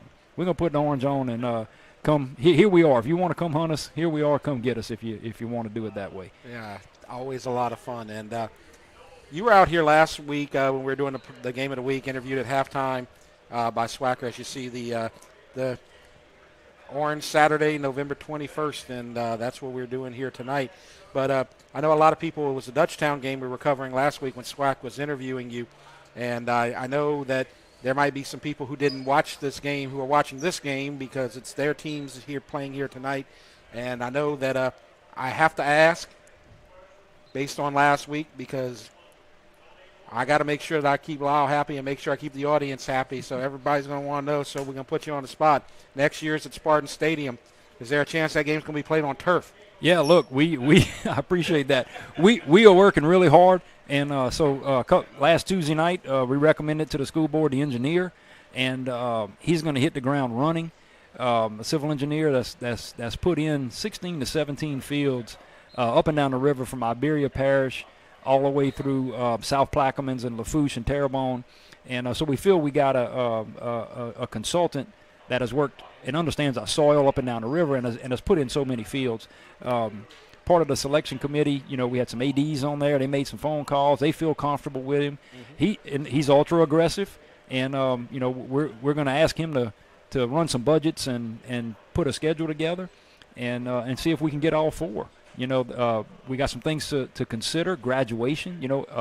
Every school likes to graduate on their field, and that's something, especially in 2020 with COVID. This class has missed its prom and some other things, so we want to make sure we are attentive to the staff and the faculty to having graduation on their field. It does put a timeline and a crunch on getting all four together. Yeah. So we'll let the engineer come up with a schedule, and we'll present that to the school board and run it by the directors and the principals and ADs and see what they think. And if they're comfortable with it, we're going to go for it. And so if not this year, then maybe next year for sure. But we appreciate all the hard work you guys are doing out there trying to get this ready. Everybody knows that it's a lot of logistics and a lot of things you got to handle. But we were talking about it, and this field last year with the pit. This year there's not a lot of games going on the field, but one of the reasons you need the turf was basically what happened out here at Santa Maria last year with all these other games, because it's not just a high school field; it's a middle school field. It's other teams play out here and do the band, all that type of stuff. That's right. What a big push for the turf was it's not just football. We call it a competition field, but you got band-barrees out here where sometimes there's 30 bands that come out, and ROTC, middle school football, the Pee Wee football, so much use. And last year, we take great pride in this Celebration Bermuda. This is the same grass that's on LSU Tigers turf field, and on the game field at Tiger Stadium. And our guys do a great job. Mr. Dirk Decato, Colin Yamarino from here, and at Santa Maria, they do a great job with these fields. But the use just overcomes and overpowers the turf. And last year, if Santa Maria would have had a home playoff game, it would have been on a lot of dirt and a lot of mud, not as much grass.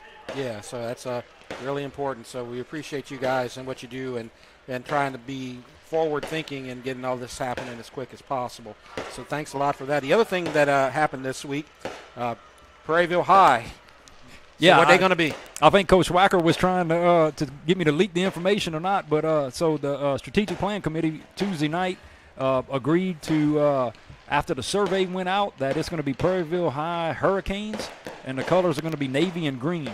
And so they agreed on that, and we've moved on to the architects, and so we'll have Hurricanes, Spartans, Gators, Griffins, and Tigers. Oh, yeah, and, it's the most timely of mascots for that new school whenever that opens up in about 3 years. So it's appropriate this year because we had like 7 of them. Yeah, I think the administrative staff, whoever that is selected, is going to be able to work with that mascot and the colors and do some really, really good things for the student body for sure. Absolutely. I like the colors, blue and green.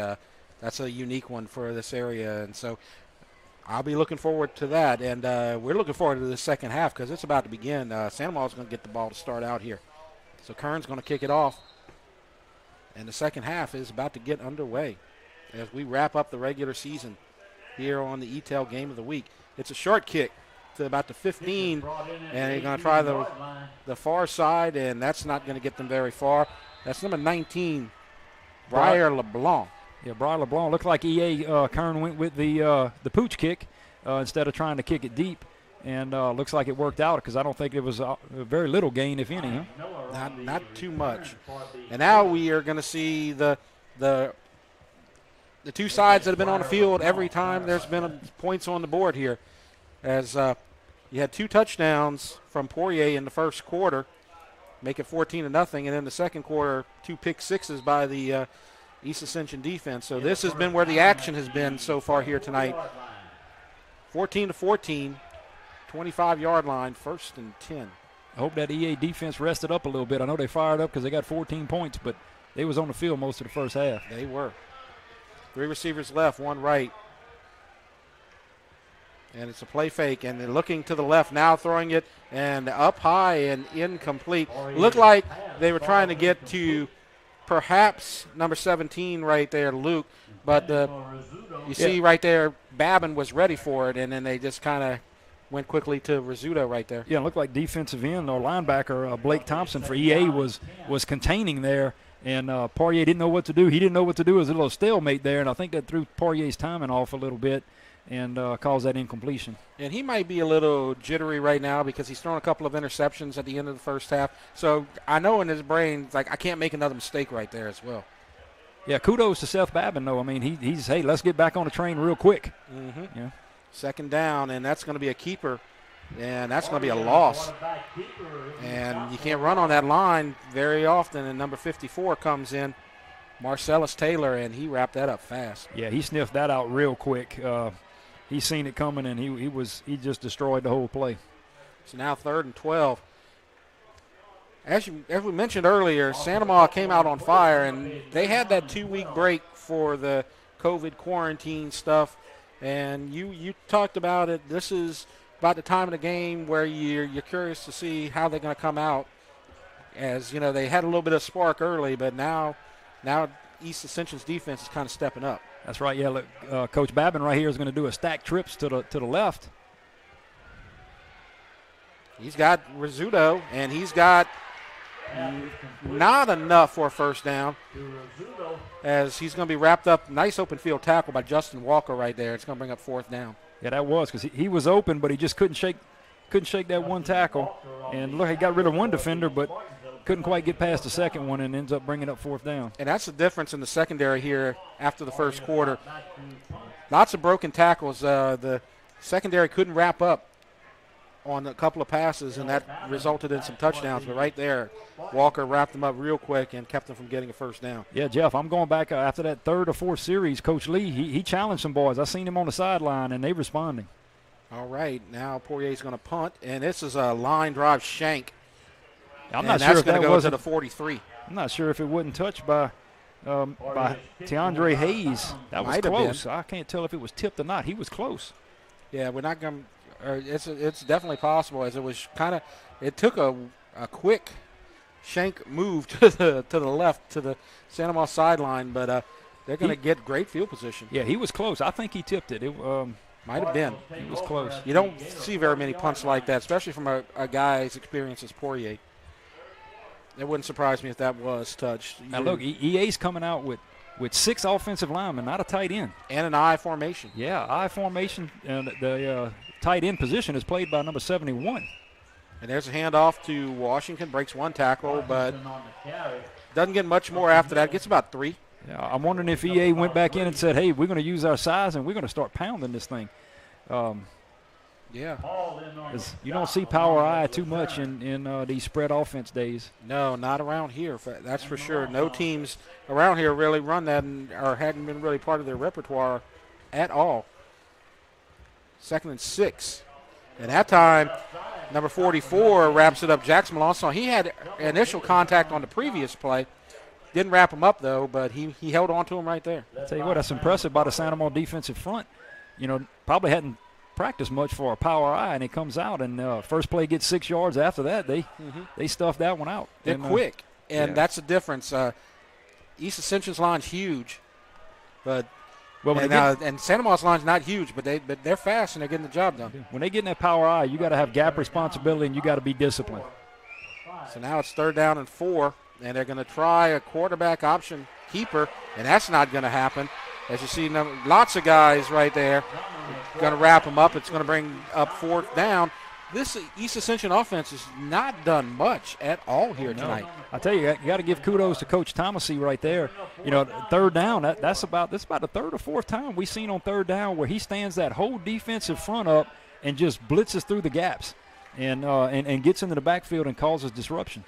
And this is the 3rd time that they're in a 4th and short situation, or a 4th and medium situation, I guess we'll call it, on the Santa Maria side of the field.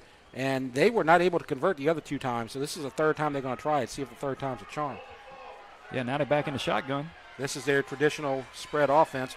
Quick pass, wide open. That's Jupiter. That's a first down. He's going to get down to the 20 and pushed out of bounds on a late flag. Late flag. I couldn't see.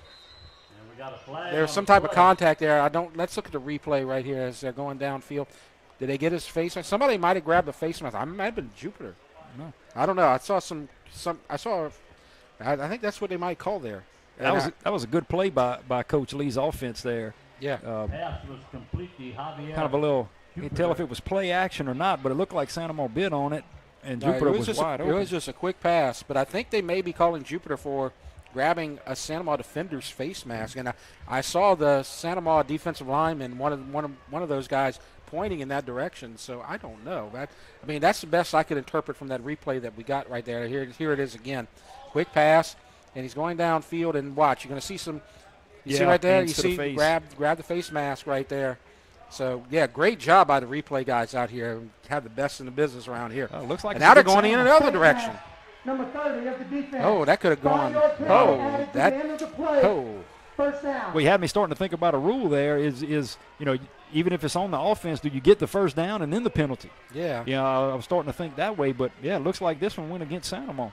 Yeah. Didn't see that. Oh, that's a tough one right there. And that happened on the Santa Maria side, too. Couldn't lobby for it either, I guess. Lobbying didn't work. First down. On the center. And handoff up the middle. And that's Washington. It's going to be short. a short gain, about 3 or 4, but it's going to bring up 2nd and goal. Yeah, good play by Lejeune. He saved a touchdown right there. That was a great play by him, and that was a spread offense setup, but he got under center. And just you don't see that a lot. No, he you had your little up back to the left, and Dunn got under center and made a quick handoff. At the 7-yard line.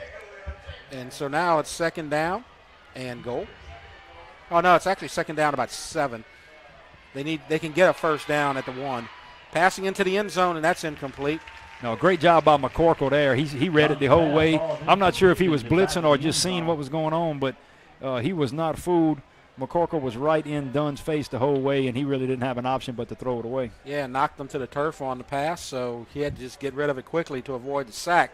And so great play by the Santa Maria defense. They still haven't given up a point here tonight. They've been the superior unit on both sides of the field here so far this evening.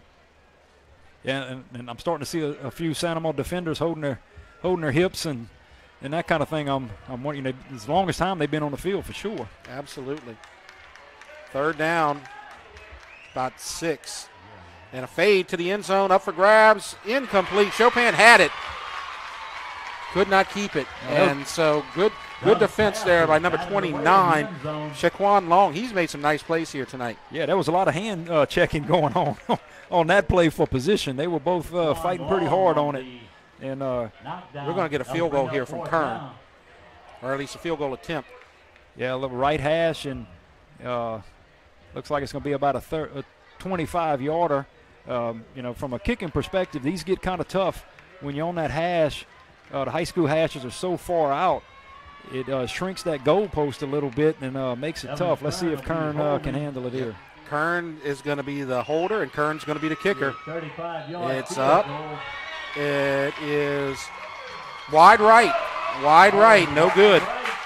Yeah, Jeff, I that right hash, that close, it's a little bit more than an extra point, but it is a very tough angle for those field goal kickers to get it through. You got to go against your body. You feel a little different, and that's a shame because Kern works hard at those, but that's a tough field goal. And if somebody around here knows a little bit about kicking, I'm going to trust you on that one because you bring up a pretty good one. So yeah, it's tough, and I know. Look, I know Kern practices it.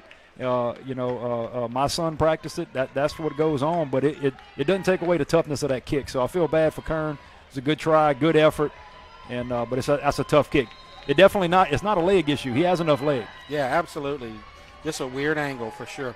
7:25 left to go in the 3rd quarter, tie game. And we're setting up the option again. And that is Rodrigue, and that's not going anywhere. It's number 44 is going to wrap that one up for Blake Thompson, linebacker. Yep. I think EA speed laterally across the field there is just too much to get around.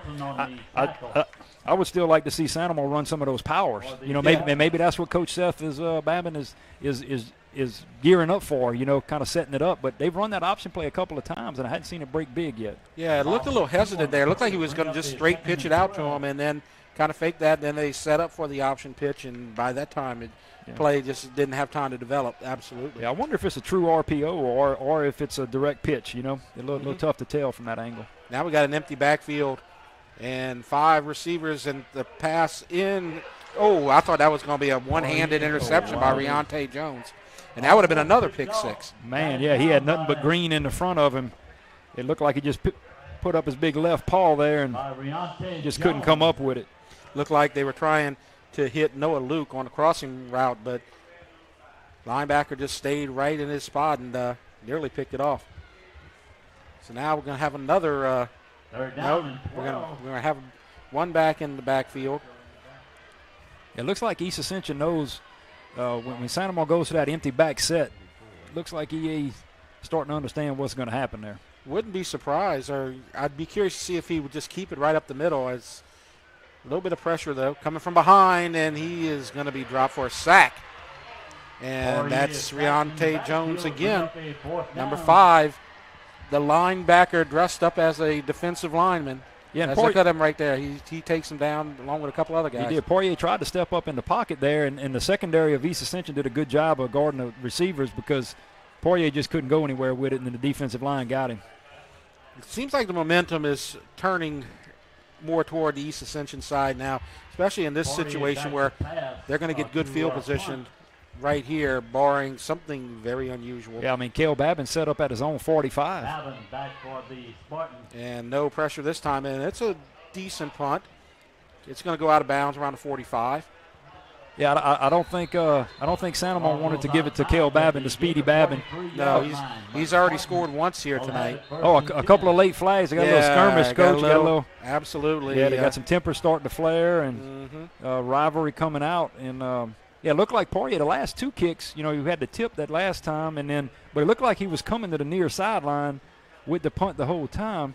And look, he's passing in the top Baton Rouge area as well as punting too. Yeah, he's a heck of an athlete. He's a multi-talented player, and I don't quite know what happened because I was watching the punt go out of bounds, but just looking at the body language, it looked like Marty Jamison, number 12, was in on the little contact there. I don't know who initiated it or what happened, but it's just one of those tempers flaring on a dead ball kind of thing, and so probably going to see offsetting penalties right here. Yeah, I'd have to say they got a little trash talking going down there, especially in a 14-14 game, and you're trying to get momentum one way or the other, and you're playing special teams. You may not be playing offense or defense, and this is your time to shine, and you're going to make it happen. Yeah. You want to make a big play in this kind of game. We saw a little bit of this last week, too, East Ascension in the McKinley game, as both sides got a little bit of chipping. One committed by each team. After the play was over, personal foul number 5 of the receiving team. Also, after the play was over, personal foul number 31 of the kicking team. Those two fouls will offset. East Ascension will put the ball in play at the end of the kick, or at the end of the play, first down. So 43-yard line after the offsetting penalties. That's what you usually see there. Yeah, I'm looking at that's number 5, Riante Jones, who missed that interception. I wonder if he was still remembering that interception and trying to make something happen. I know he was also in on the sack too, so he was a big contributor there, and maybe he's a little too amped up after all that. And EA's coming back out in the power eye. I think they determined to run the ball. And now you're going to see Samuel. He's the bigger of the two backs. And there he is. He's got a hole, and he gets about 4 or 5. And it makes me wonder, Jeff, Woodlawn, they're a big team, and they came out in Santamon, toward the end of the game, and they started pounding it. They started kind of so I'm wondering if Coach Lee seen some of that and said, hey, look, we're gonna go right at them. Well, on the surface, East Ascension is the much bigger team.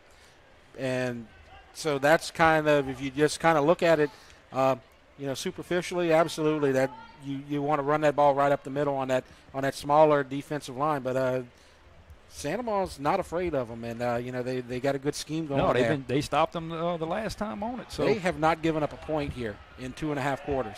Yeah. And a timeout's going to be called right here. And that's what's impressive by that Santamon defense. They're adjusting to the spread. They're adjusting the trips to the power eye. That's impressive. And while we're in this break, we'll take a look at the East Ascension schedule this season. And it's always fun to look at this schedule because it's just so unusual. But we're going to see what we can do taking a look at it. And they're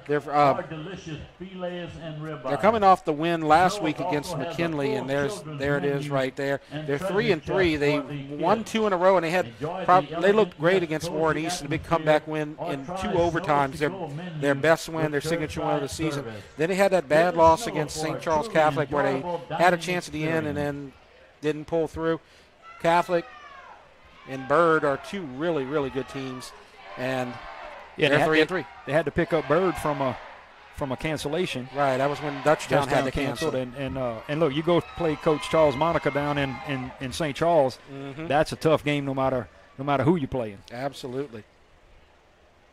So it's going to be a 4-yard gain they gave Samuel after the timeout. And we're ready to go with a 2nd down and 6 from the 39-yard line. 4:59 left to go in the third quarter. It's been a great game so far, and that's a first down.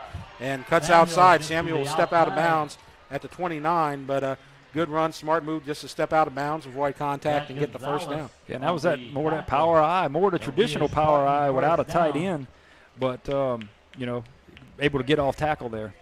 and not getting the extra yardage and not risking contact right there. You got the playoffs going on next week too, and I'm sure that's in everybody's heads here. And on first down, it's Samuel and a short run, and the playoffs are coming up next week, and of course both these teams want to win, and that's their ultimate focus right here. But also they're going to be playing in the postseason next week, and they want to stay healthy as well. That's right. With this game, I think we mentioned it in the pregame, is normally the last game of the season, and for a few years they moved it to the middle of the season to try to get ready for the playoffs. It's so emotional, and the kids have such a vested interest in it. It was causing problems in the playoffs. It was a letdown almost. After you won an EA Sanamo game, the next game didn't mean as much. That's right. Now you got the split and Babin in the backfield. He gets a little lateral, and he is strung out, and he's going to be wrapped up by Marty Jamison, number 12. It was a great play by Jamison on the speedy Babin. Looked like he was able to stretch him out and use the sideline as his friend right there. And when Babin stretched that ball out, try to get everything he can. When he comes in the game, he's usually going to get the ball, and they probably had somebody spying on him right there. That's probably Jamison's job right there, and he did a good job. It's third down and after a 1-yard loss. Yeah, that's a good analogy right there, because good scouting on Thomas's part. And a pass upfield, and it's incomplete. Too high for Chopin. Just overthrown. He had him on the little slant route, but not there, and it's fourth down. Yeah, that was just a simple slant on an ISO right there that we just couldn't make the completion. And this is where you miss Cullen Wheat. He was more of their passing quarterback, and as we mentioned, Cullen Wheat has a broken collarbone, and he is done. And it's fourth down, and East Ascension is going to go for it. I think that happened in the Catholic High game. Yes, it did. It was wet, and I think on a punt. Yes. Fourth down, and a screen set up to Babin, and he's trying. Second, third effort, but it's not enough. And the Sanamaw defense holds serve again. They have not given up a point here all night. Wow, is that the third or the fourth? Third. Fourth down turnover on downs. That is impressive by the Sanamaw defense to be able to get off the field like that. They did make that one conversion on the previous drive on fourth down, but the field goal was missed, so it didn't really hurt them right there. But they've also made 3 stops on a fourth and less than 10. And look, I like Coach Lee's decision on every one of those to go for it. You're not really in punt position. It's a long field goal, so you might as well go for it. Good plays dialed up. Sanamaw just had an answer for it. Yep. First down. And the quarterback keeper, that didn't fool anybody. As Roderick, they faked it to Roderick, who was cutting out to the left, and nobody was there. They all stayed home. Yeah, it looks like Spartans did a good job on it. I tell you what, I'm impressed with Blake Thompson, that senior linebacker. He has contained, and you don't get around him too much. No, this has been probably his best performance all season. Hadn't called his name out much before this evening, but he's all over the field tonight. Yeah, he's causing some problems. So second down and 12. A little stack formation to the right. And Poirier's got room to the right. Flag goes down, probably a hold. Throws it out of bounds. Incomplete. Probably would decline this penalty if it's a hold. Make it third down and 12. Yeah, Poirier got out the pocket real quick on that one and rolled out to his right this time and threw it away instead of coming back across. And it looks like right now the defense on the East Ascension side definitely has the advantage. And as long as they can. Number 76 of the offense. That 10-yard penalty is declined. You were right, Jeff. They declined. And Coach Lee, probably his, conservative thought would be let the defense keep on doing it. At some point, our offense is going to break through and get something. If it's a short field goal or if, something happens, we score a touchdown, whatever. But I think he feels confident with that defense out there that they're going to keep him in the game. Absolutely. You definitely got to trust them right now. So Poirier on third down. Looking left. And it's complete. And it is going to be close. That's real close. I think it's a fourth down. That punting unit's coming in. That was a good-looking play right there. I mean, right. Maybe the receiver just didn't get who's that, Noah Luke. Maybe he just didn't get quite to the first down marker. I'm Right. sure it was a timing pass, but the defender was pushing him, so he couldn't quite make that cut on that play. Yeah, and it was nearly a disaster because Babin was coming in from a safety position to cover him, and he slipped, and he lost his man. That's how he got open there, but able to make up and get the tackle. Now we're on the close hash here, and Poirier's been kicking to this near hash. Yeah.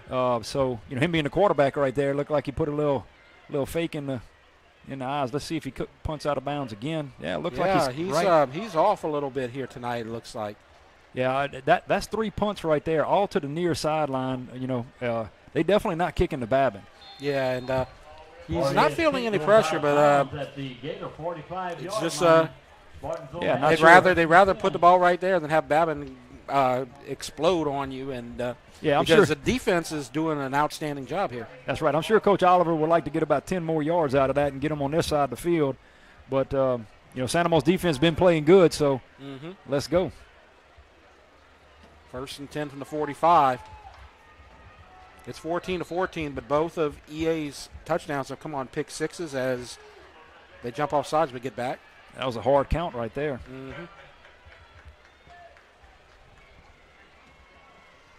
I'm impressed with how disciplined that Santa Mo defense is. They absolutely definitely playing gap responsibility, and they watch that ball. They Hawks. And Washington in the backfield. Deep pass downfield to Jupiter, overthrown by about 5 yards. Did have a step on his defender, but pass was not there. Yeah, I think he had to throw it a little bit quicker than he wanted to. Looks like he had a little pressure on him from the backside. Right, that was Marty Jamison, number 12. Yeah, he was coming. Maybe Dunwood might have stepped up in that pocket, but that's hard to do. That is very hard. So now 2:14 left to go. Clock stops after the incomplete pass. But that was a good time to go for it right there. You had midfield, first down. Yep, one-on-one coverage. Yeah, make it go. And Washington's going to get about 3 or 4. That's been about what it's been here. 3 or 4 a pop and not much more.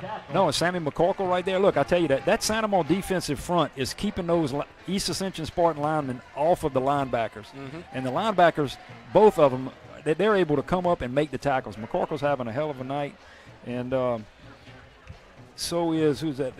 I think that's Brody Humphrey out there right now. Those two guys, man, they're running around like they're crazy.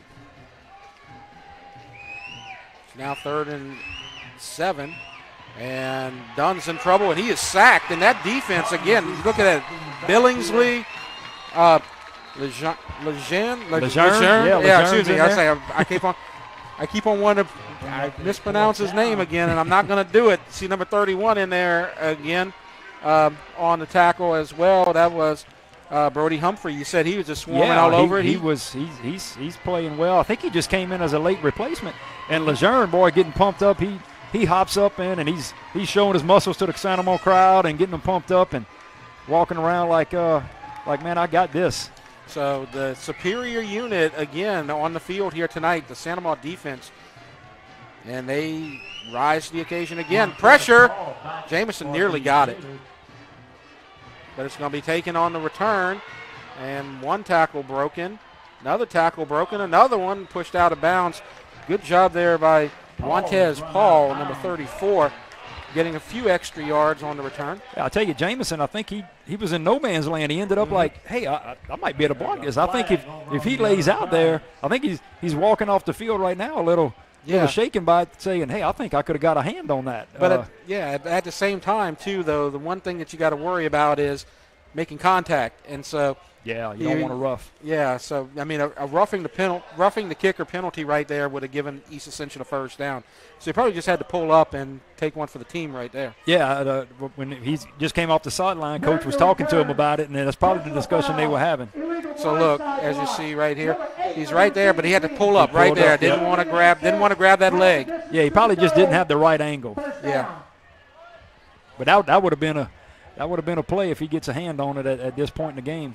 Absolutely. And so now this is where we've talked about the Santa Mo defense being the unit of the game here, but East Ascension's defense, they've been dominating this third quarter. They haven't given Santa Mo an inch. I don't think Santa Mo's been past their own 35-yard line.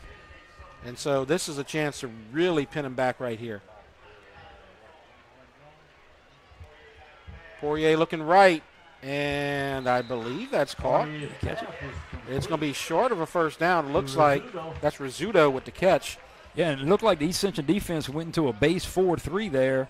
And you know, hey, let's see what Santa Mo's going to do. I got them pinned back. I don't think they wanted to do anything fancy, but they were in base defense on that one. Yeah, and they get 9 yards on first down. That's a great advantage to have right there. Second and short, you can do anything right here. Yeah, let's see if Coach Babbitt might get aggressive and try to go vertical and get something done. Well, you look over here on the right side, on the left side, and they have one-on-one, but they're going to run to that side instead and trying to hurdle the defensive back, and they don't quite make it to the 20. And look, Blake Thompson again just stretching him out to the sideline. I mean, there he is, 44. And that cornerback who was on an island back there, number 19, Justin Walker, did a good job coming up and holding him right there, as it's going to be third down.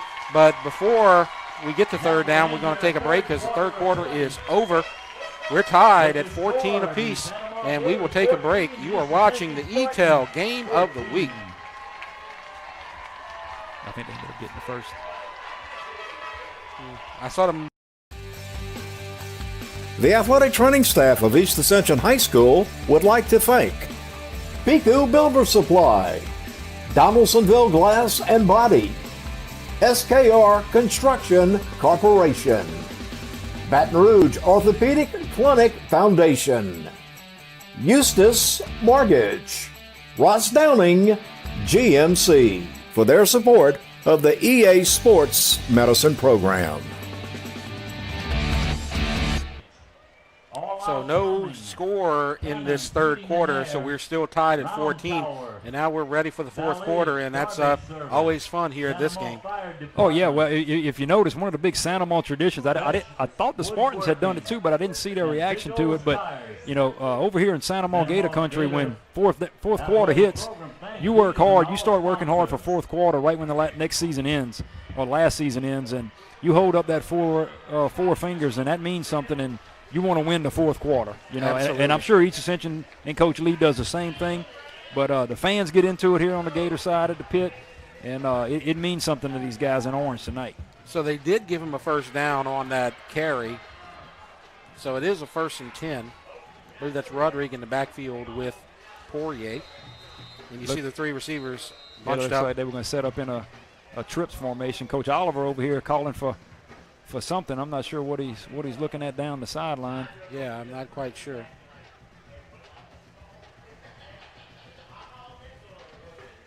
I don't know what's happening.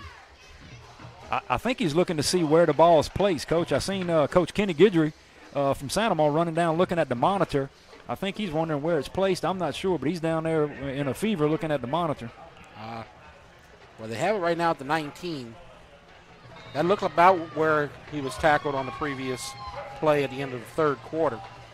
So you see those bunched receivers to the right, one to the left. Shotgun, and Poirier's looking over to his right, and now dumping it, and just dropped. And Rizzuto, that was a good try there. Nice pass, and Blake Thompson on the coverage, though, wraps it up and incomplete. Yeah, Thompson again for EA, and boy, I like when Poirier rolls out to his right. He looks really, really good rolling out to his right.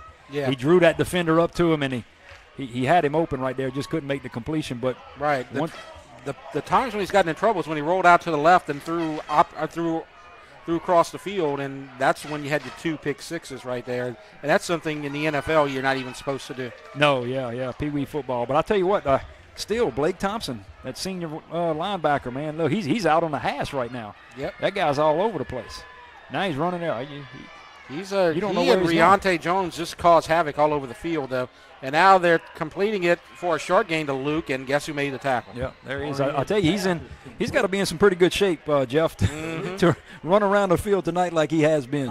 I'm impressed. He and Riante Jones look like they're defensive linemen, and like Riante Jones with that 5. When you get a big guy like that wearing a single digit, he just looks out of place, and he looks like a defensive tackle. Yeah, he looks like a tackle playing linebacker. But those guys swarm everywhere, and they just have motors that just keep on going all the time. Yeah, and they cover in backs and receivers that are much, much smaller and faster. And so 4-yard gain, 3rd and 6. Ball to 23. Trips to the left.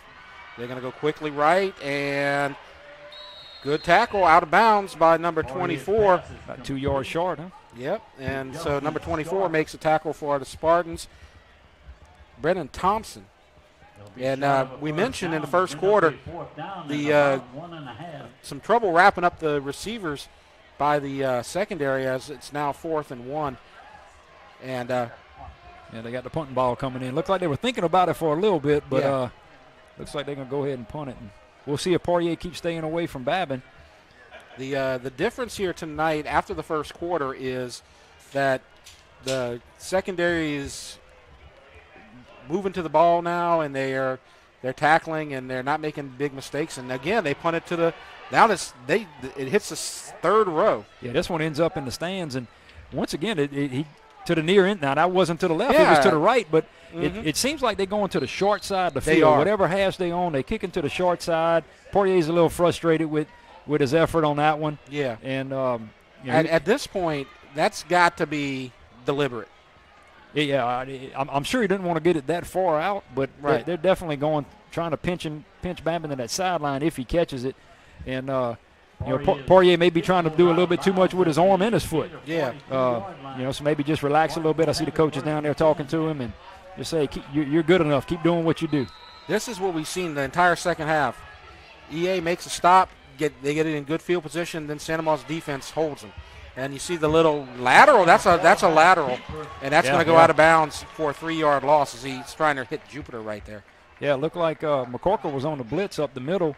And I'm wondering right there if Dunn should have just kept it. Yeah, he was already – it looked like he was close to past the line of scrimmage. And it looked like he had a little bit of yardage. And that was just kind of a little knee-jerk kind of move, it seemed like, but didn't work. No, they're lucky it went out of bounds, though. When it goes backwards like that, that's live ball, and anybody can get it at that point. They're just struggling on offense here tonight. They just can't get a rhythm. Goodlow in motion, and they're going to give it up the middle for a short gain. They get it back. That's Samuel, and it's going to be 3rd and 8. Big hit right there at the end by Lejeune. He's a big body, man. That's a big guy coming in right at the end and finishing that hit off. Yeah, and Lejeune was doing a good job basically making sure, sealing that corner, making sure nobody got past him on the left side, then coming in, breaking through, and making a tackle in the inside. I tell you what, the linebacker core of Santa Ma and East Ascension is impressive. Absolutely. You see a lot of defensive talent. The defense is definitely outplaying the offenses here tonight after the first quarter. If you like defensive football, you like tonight. 3rd down, and that's a pump fake, and now he's going to run it, and he's going to get there, I think. That's close. He does. He's got it. He's to the 30. It looked like that's where they're going to spot it, at the 30. Well, now look at it. I thought that it's 4th down. I thought that they had grabbed it like, look, I saw the official take the ball at the 30, and then now they run back to the 34. So that was a very good decision by Dunn. He pump faked. Yep. And look, I don't know if that was a design pump fake or he just said, hey, you're not open, I'm going to tuck it and run. And look, this is familiar territory right here for Coach Lee. This has got to be number 5, I think. Yeah. And that he's going for it on 4th and 2 here. Let's see if they kind of do the same thing. And look, the Santa Ma defense, let's see if they all stand up and do gap responsibility again. I'm betting my money on that, but let's see. No, they're getting down. Power eyes. And we're going to see a timeout. Yeah, I don't think Coach Lee thought that they would all get down like that, but EA was coming with short yardage and power eye, and Santa Ma was going to match it. It was going to be a battle right there, Jeff. That's right. And with the timeout, we're going to stay here, and we're here at Santa Ma at the pit. So let's take a look at Santa Ma and their schedule this season. And this is the first game in a while here, as you had the 2-game break, as the games against Catholic and the games against Dutchtown were canceled due to COVID and the quarantine. But they were on fire, 4-0, and just beating up on opponents. And then that Woodlawn game happened. They were winning that game 13-7 at halftime, and then Woodlawn just flipped the switch on them and just tore them apart in that second half. But other than that second half, they've had an outstanding season. Absolutely. They've played some good football. And like you said, outside of Woodlawn, they've been solid. They played one bad half of football all season, and for the rest of the season, they've been outstanding. And now you start to worry about the fatigue, right? They've been off 2 weeks. We're sitting here with 9:26 left in the fourth. This is when you start worrying about not practicing and not conditioning for that 2 weeks. Let's see how they respond. You know they're going to dig deep. Absolutely. And it's a fake. And they're looking for a receiver. He's going to keep it. He breaks through, and he cuts back, and he's going to be inside the 15. And a late flag comes in afterwards as you see some contact between a receiver and a defensive back blocking downfield. And, Jeff, you see that kind of play more and more. You know, it's short yardage. Everybody's bunched up, and they all have gap responsibility, and they're all tight. And then you see Coach Lee roll Dunn out to the right, and then he just does it with his legs, and he has some space, though. You get a good athlete in space, you don't know what's going to happen. He had Jaquel Mack open in the flat very quickly, but decided to keep it, and Mack became a blocker downfield and did a good job. And that's Dunn's athleticism for you right there. It looks like it was against the Gators. Reached the line to gain. After the play was over, personal foul, unnecessary roughness, number 44 of the defense. That penalty is assessed half the distance to the goal from the end of the play. And this is the longest the Gator defense been on the field. They got their hands on the hips a little bit. You're seeing them. A little bit of frustration probably right there toward the end. Yeah, that penalty was called on Jax Melanson. And he's had a great game. Yep. First down, and there is the big guy, Riante. Oh, yeah. Bring in the fridge. He wants to score. he thought he should have got in on that interception that he should have had with his left hand up there. But I'll tell you what, hitting that big guy, man, that is you got to come at that 100%. Yeah, I believe that was Lejeune that made the tackle. Yeah, imagine that. You know, Lejeune's a big body too, and low man wins in that regard. So you better get the pad level low and drive through. Actually, it was Zach Gonzalez, defensive back number 8, who made that play. And the ball's on the ground, but Dunn picks it up. He is close. He's in. Touchdown. And Santa Ma's defense has been playing great all night, and it's appropriate that maybe they give up their only touchdown on a broken play. Yeah, busted play. Santa Ma's always been where they're supposed to be. Every defensive player's been in the right place, but you get that little timing off, ball on the ground, and everything's off, and Dunn sneaks it in. And they'll take it, and it's 20-14. That's the first time that East Ascension's been in the end zone on offense all night. Dunn with the keeper for the touchdown. Kern, and it's blocked. And Santa Ma's alive. A touchdown and an extra point will win it. So it's going to be fun here, and I guess is what I'm going to say as I'm tongue-tied. Oh, yeah, Jeff, they right after the block right there, they had to get a little chippy again. Yep. It's come 8:32 left in the game. You missed a pivotal point right there. Give it to the Gators for coming in to block them, but that extra point right there, that PAT could come back and be very, very dangerous. And we'll take a break right here with the score 20-14, and East Ascension now with the lead. You're watching the EATEL Game of the Week. The athletic training staff of East Ascension High School would like to thank Piku Builder Supply, Donaldsonville Glass and Body, SKR Construction Corporation, Baton Rouge Orthopedic Clinic Foundation, Eustis Mortgage, Ross Downing GMC for their support of the EA Sports Medicine Program. East Ascension leading for the first time tonight, 20-14. Kern will kick. And it's taken at the 3, and they're going to set up the reverse. Let's see if they stay home. They did. And they get to the 25. So good job by the East Ascension special teams. Yeah, number 19, senior defensive back Justin Walker. He stayed put. He wouldn't have none of that fake. And but that's when if you're gonna be Santa Ma, if you're Santa Ma right now, that's what you try. That missed PAT is like a turnover almost. Right. And there's some momentum that changes direction right there. And Santa Ma went with the reverse, but East Ascension right there had other thoughts. And when Santa Ma is on, they're a quick strike team because they got some great receivers in Starks and Rizzuto and Luke. And they got a great quarterback in Poirier. One play and they could get right back and take that lead. And on first down, It's a quarterback keeper, and he's being chased, and he just throws it away as he was being chased by Riante Jones and Cale Babin. Yeah, it looks like they had a little blitz on. Riante Jones jumped into that defensive end spot, jumped up as a linebacker and came on the blitz, and then they sold out Cale Babin. He was coming too, so made Poirier throw it quick.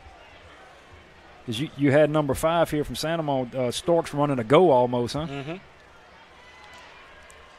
They've been the East Ascension secondary. They keep one man back there at all times, and that's Kendrick Broussard, number 29.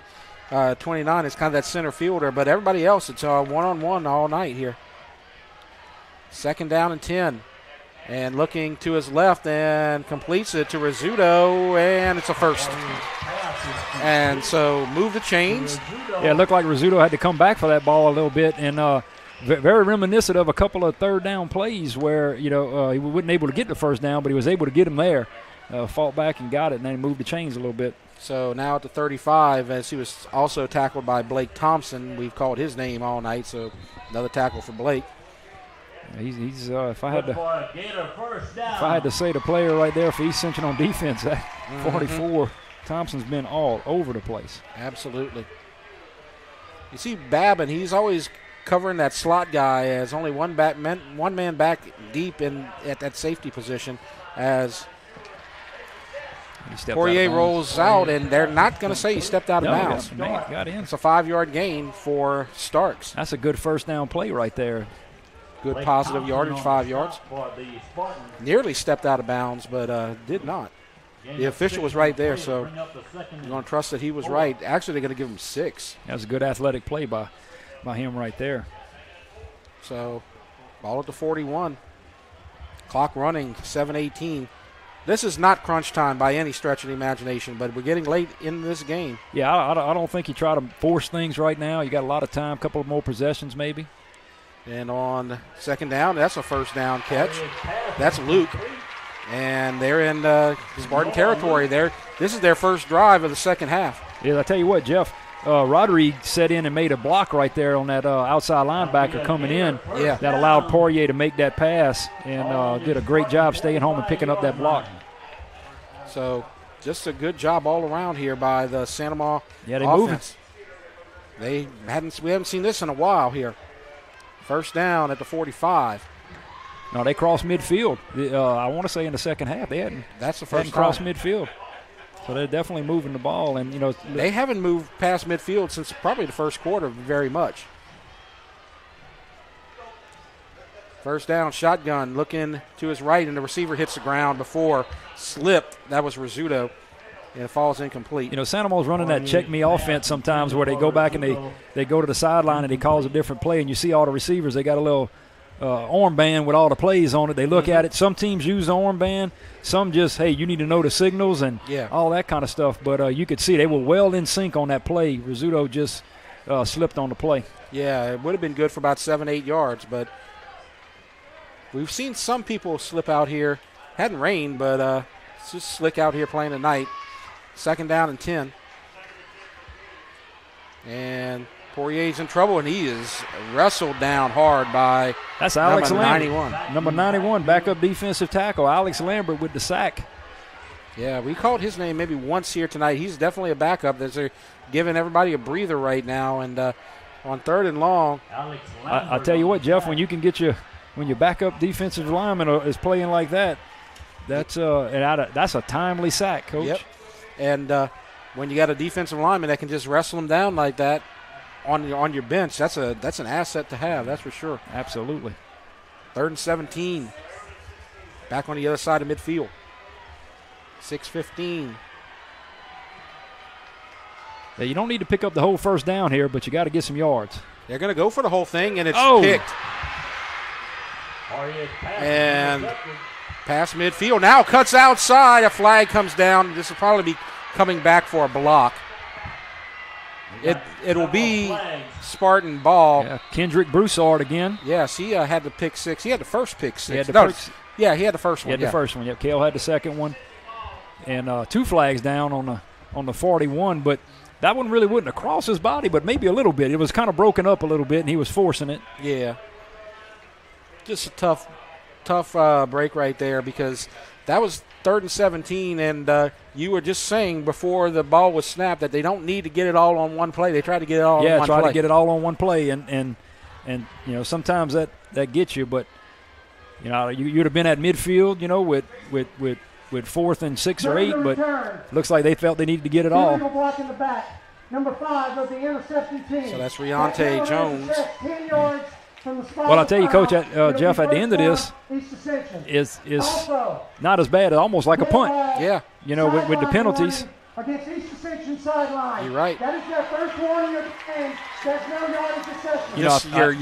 Your heart goes in your throat though because the kid's already thrown 2 interceptions for touchdowns tonight, and you just hate to see him wind up with a third one, no matter what team you pull him for here tonight. That's right. That's just so demoralizing when you're the victim of something like that. I tell you what, Sanamo came out pretty good on this one. They could have been down east. The Spartans could have been about the 15. Yeah, that could instead, have been. It's almost like a 10-yard punt. Right. They were in field goal range already. Yeah, with Kern, because Kern's got a great leg. He just had a weird angle on that other one that he tried. Yeah, so the Gators think the blessings on this one, and now it's starting to get tight with them. You got all 3 timeouts for the Gators, but you got to look for a stop here and get the ball back. Right.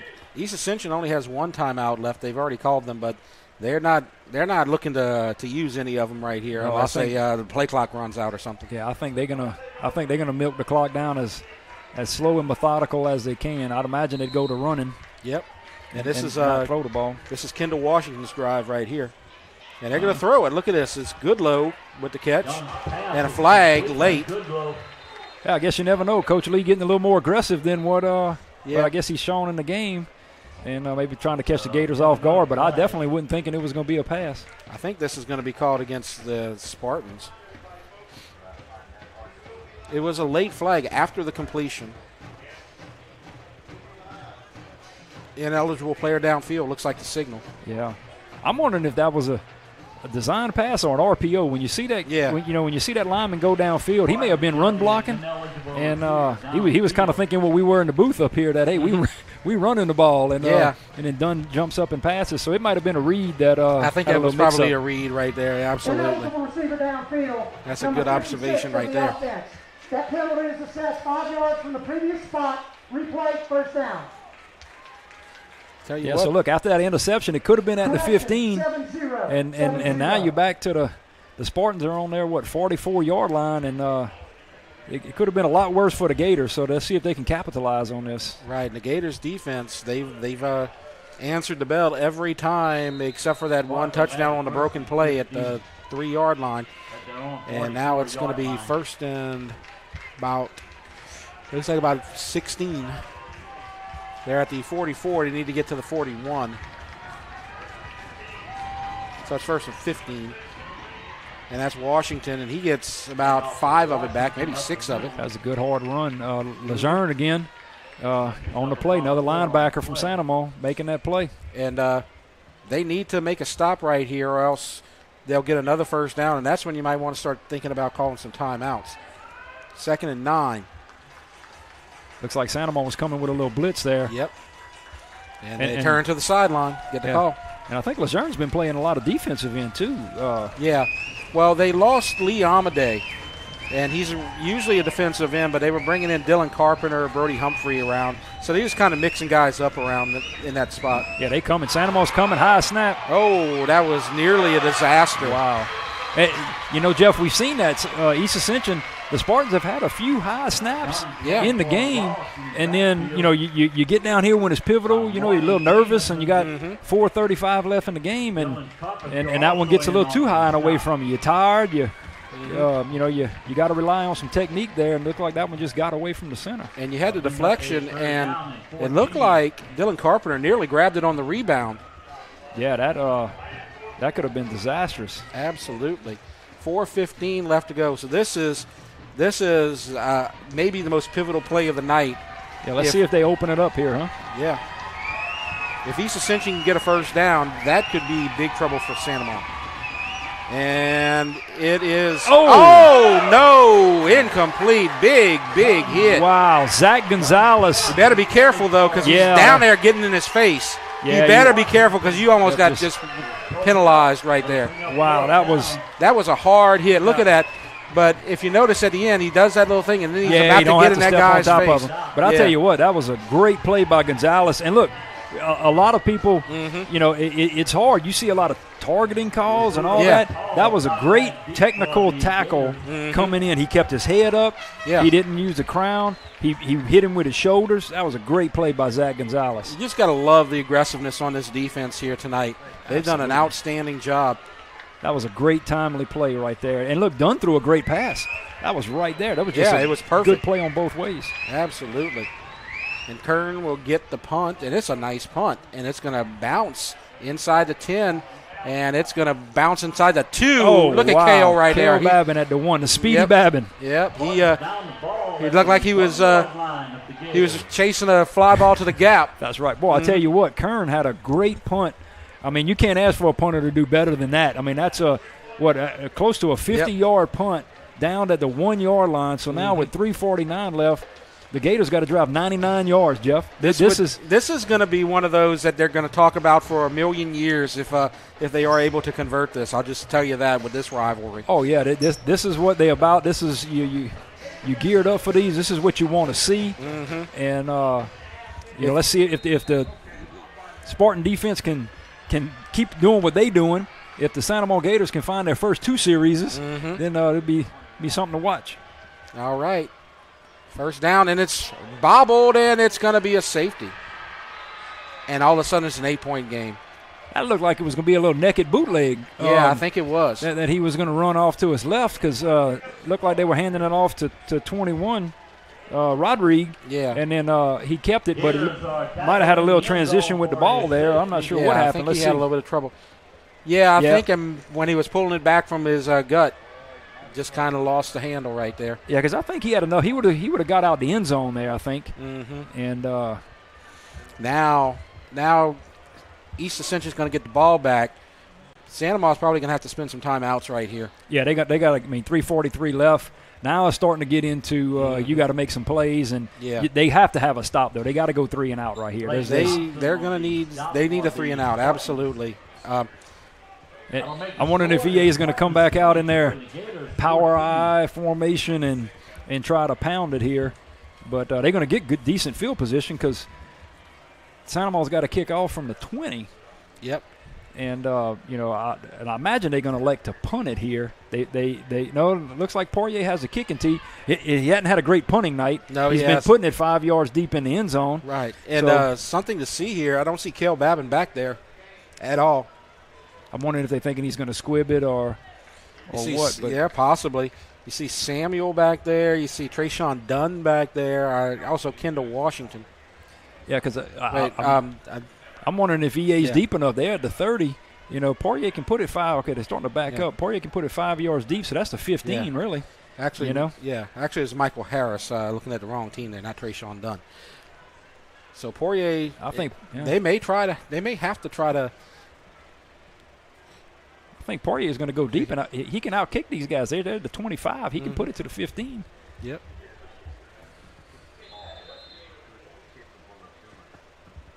That's what he's trying. It's a good kick to about the 23. And that's Harris. Gets to the 40. Holds on to the ball. Yeah, like the turf monster got him again. 25 was right there. Harris on the. Was it 25? Is that Lee? I'm not sure. That's not Lee. I don't believe he's got him playing listed tonight. as Lee. I don't think he's playing. Lee's a little bigger than that. But like he was in there. Up at the 39-yard line. So now the ball at the 39. And this is where if you have that huge offensive line, you have that advantage. But they haven't been able to take advantage of it here at all tonight. No, and I'm wondering, once again, we get into that stamina and that you just can't Santa Monica. The defense been on the field the second half, hadn't played in 2 weeks. They gutty and they gritty, and they're going to give it everything they got. But double tights right here. Nothing. Look, Santa Monica just keeps on. You think they're tired, they keep coming back. EA went into the double tights with a pro set and tried to run it up the middle and lost yardage. So the timeout, I believe, has been called. Timeout, Gators. Yeah, so the Gators will call a timeout. So we'll keep it here during this break. Why don't we talk about the shout out and the golf tournament and all that stuff that's been happening this week.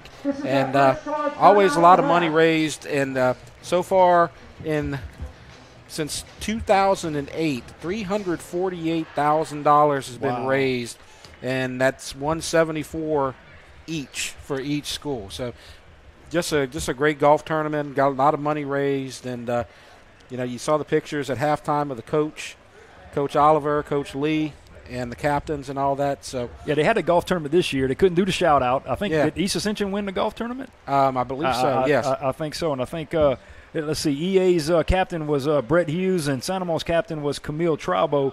I know those two guys were going at each other pretty good. They both graduated in 1988.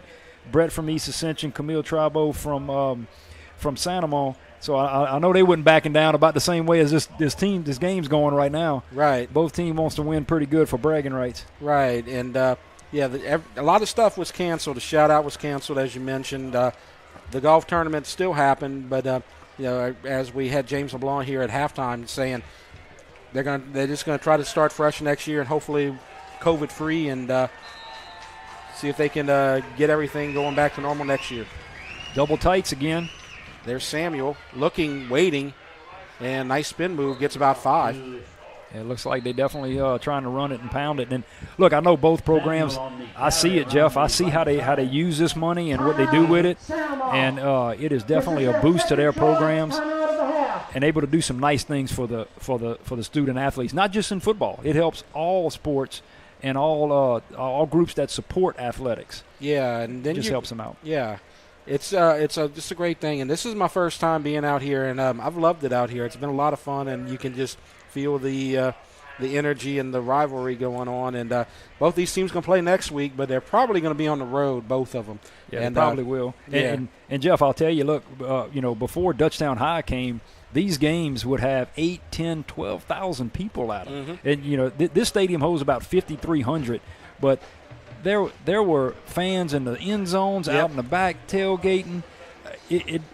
The noise, a lot of these kids, this is going to be it. They're not going to the next level. Yeah. And some colleges don't even play in front of 8,000 and 10,000 kids or fans. So it was definitely an environment. It juices you up. Something you don't ever forget. I love coming out here for these games out at Santa Ma because of what you're talking about. Just wall-to-wall people and a lot of fun. And one time before I started doing the games, I went to a Dutchtown Santa Ma game here at the pit. It was when Landon Collins was here, and you had a 5 overtime game where Dutchtown came back and won. And both sides, it was just here for wall-to-wall people for that one, and it was just a wild scene. And that's what they're supposed to be about. That's great games. Double tights again, under center. And on third down, they're going to keep the ball with Dunn and dance around, and they get out of bounds. And look, Lejeune again. Lejeune was having no part of that. They did a little bootleg again and went for the pass, and Lejeune, great play right there. I mean, he not letting it happen and forcing him out of bounds, stop the clock. Yeah, and so you have one timeout left in 3:15. Now, a 6-point game is a lot different from an 8-point game because all you got to do at a 6-point game is get in the end zone and we're tied. We got a flag, Jeff. Oh, boy. Not sure what happened. Had to be late in the secondary. Totally missed that. Oh, no. You hate to see a game this intense and this much fun decided with a flag at the end now. EA's clapping their hands. The lineman. Is it enough for a first down? Before was thrown. Holding on the defense. Oh, that's first down. That's automatic. Wow. End of the run. Penalty yardage result down. And that was probably not going to be thrown either. No. That was a designed bootleg. He was just going to dance around, run a little clock, stay in bounds, and it was a fail all around because he had to go out of bounds and then the penalty. Yeah, so now both teams got one timeout left. And oh, boy. Yeah, that's triple tights here. And there's Washington. Stayed in bounds. Gets about 3. See, coach going to call a timeout. 2 or 3. Doesn't look like he's going to let this yet. Oh, no, there it is. There it is. That's the last one. So you still got 3 minutes left. I mean, if they hold him They got to hold them 3 and out right here. If they do get a 3 and out, they could probably get the ball with like a minute and a half or so left. That's right. And look, Poirier, he can sling it. He can throw it. Yeah. And they won't. You're never out the game when you got a guy like that in the receiving core he has. Yeah. So let's, while we got a chance, Lyle left us with the top 10 in Class 5A after last week. And you see, when you look at that, Catholic, who are the district champions, they're number 3 at 5-2. And they beat Acadiana last week, who are now 5-1. They dropped to number 4 in the state. Byrd, a team that East Ascension played and lost to during the week that the Dutchtown game was canceled. They're at number 9. And Brother Martin, number 1. Rummel, number 2, as you see it right there. And Byrd plays on the select side for the playoffs, though, I think, yes, right? I think they're a magnet school, and they elected to play on the select side. More than half of those teams are going to be on the select side, I believe. And the select are playing in the Dome for the championship this year with everybody. That's interesting. I did not know that. Thank you. Yeah, I think it changed. Last year they had to pick their own place, and now I think they're going to do it all in the Dome. That's good. They have the best talent in the state all in there. Yep. So a little short gain, maybe no gain. I tell you what, the San Ramon defense against that big East Ascension front is impressive. So now 24 seconds on the play clock, so they can run it down to about 2:15. And look, I know Coach Lee. He's challenging those offensive linemen, and trying to get them motivated to, hey, look, this is your game. You win this game right here. Yep. Third down, and no. Oh, they got lucky, too, because that was Gonzalez again. Nearly grabbed him by his head. Nearly got a face mask. I tell you what, last couple of series, man, Zach Gonzalez has really imposed himself. He's an aggressive player. player. Offense. Yeah, that is impressive to see in a timely fashion right there. That's great. And you have an injury. Looks like Lejeune? No, that's number 43. That's Aiden Bourne. He's a backup defensive lineman. Okay, I thought I seen 9. Actually, he's a starting defensive A lineman. Yeah, little bit bigger. Looked like he maybe has a cramp there. But man, a great play by Zach Gonzalez. And look, he's another player we've been seeing from Galvez Middle School, all the way up, and you kind of follow these kids around, and it's no surprise they're making plays. Absolutely. The clock had stopped at 2:06. There's a 40-second play clock. I believe they're going to start the clock in a moment after Bourne gets off the field. So that would run it down to about 1:26 if the clock does start running. Wow, so last time we were in this situation, we had Kern hit almost a 50-yard punt down to the 1-yard line that ended up in a safety. So let's see what he can do on this one. Sanamo's going to put 2 back. All right, now the clock is running. And I don't think we're going to see a punt here anytime soon. I don't think they're going to snap it. They may let it run down and take the penalty. Yeah, 32-31. So they're just going to keep it going. Yep. So that's going to be about 125 before this. These ticks of the clock are agonizing. Yep. If for the fans, look, you look down in the stands. The fans are standing up. They got their arms crossed. They're a little nervous about it. Yep. High drama in the pit. Yep. 7 seconds. 6, 5. There's the snap. Oh! Did he get it? No. Lejeune again had it. I think he kicked it between his arms and his stomach. Yeah. And his body. He had a shot to block it. This has just been what we've seen all night. Just disaster. Just near disasters all night on both sides of the ball. This is just hard, aggressive playing, what you expect from a just killer rivalry. Now you got 75 yards in 79 seconds. And the thing I was going to mention before that holding penalty, an 8-point lead is not guaranteed. When you have a 6-point lead, all you got to do is get to the end zone. That's right. This is the tie, basically. This would be all it is.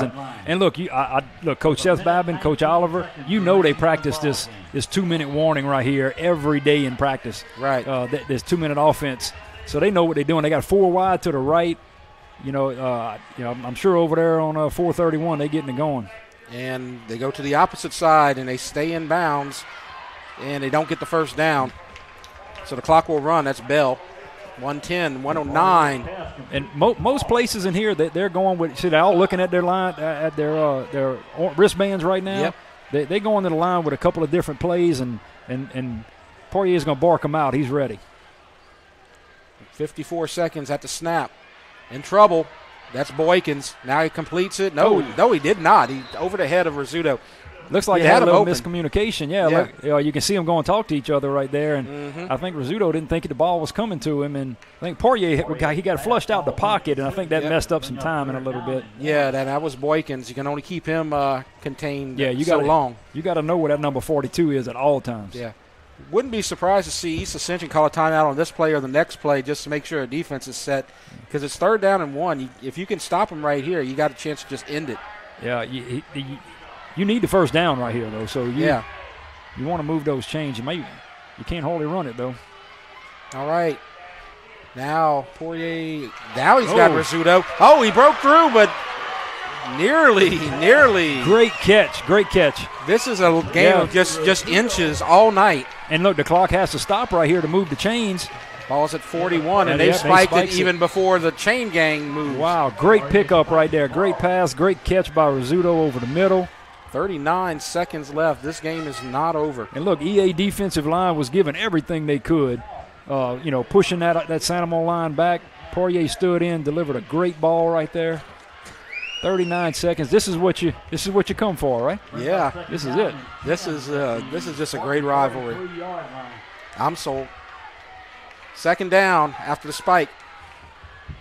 Poirier looking deep, and it's caught. 33 seconds left. Nice catch by Starks. Oh, Jeff, that was a bullet that Poirier threw. He set his back foot, and he delivered a perfect strike. And this team is just ready. That was fast. They were ready. They just flew to that line. Now 31 seconds, 3 plays from the 21-yard line. Yep. Now the field starts shrinking for Santa Mo. You're getting close to the red zone. Yep. And it gets a little tougher. It's easier for the defense to cover, play a little zone here. But they've been playing man with a one-man cover all night long. So. Let's see. That's Paul in the backfield. He's also a receiver. Then you got the 4 receivers. Looking right, rolling to the 10, caught. Rizzuto out of bounds, 24 seconds. So they got 3rd down. Couple of plays still left to happen. I was wondering if Coach Lee was going to get aggressive there and send some guys, but he went with his 3 down linemen, and he wanted to cover. So I'm wondering if they're going to dial up some pressure right here on Poirier, because when they pressured him, he made some mistakes. But that's a live or die right now in this situation. And it's a 1st down. They're going to call it from the opposite side of the field. Definite 1st down. Now we have a whistle, and now we're going to have a timeout that's going to be called. That's it. So East Ascension I'll tell you what, their this last is timeout. 24 seconds left, 8-point ball game at the pit between the Spartans and the Gators. This is what you could dream of. The Gators came out and scored 14 quick, and then East Ascension, held them. They made some adjustments. I think Coach Lee, like I said earlier, I think he challenged that defense, and they responded. Yes, they did. And this has just been an outstanding game. You hate to see either side lose because it's been really competitive. And I'm just happy to have a good game here. Yeah, look, it makes you wonder about. We had 3 overtime games before. The Spartans have won all 3. Do the Gators go and then go for 2 and get into an overtime situation? I mean, that's all the Gators can hope for at this point. Yep. And the Spartans can hope to just break it up. I mean, that's what we're down to. Like last week, I got 44-0 and 56-14. I'm loving this. Yeah, this is. You hear the crowd. I mean, a crowd of 1,500 sounds like a few thousand. Yep.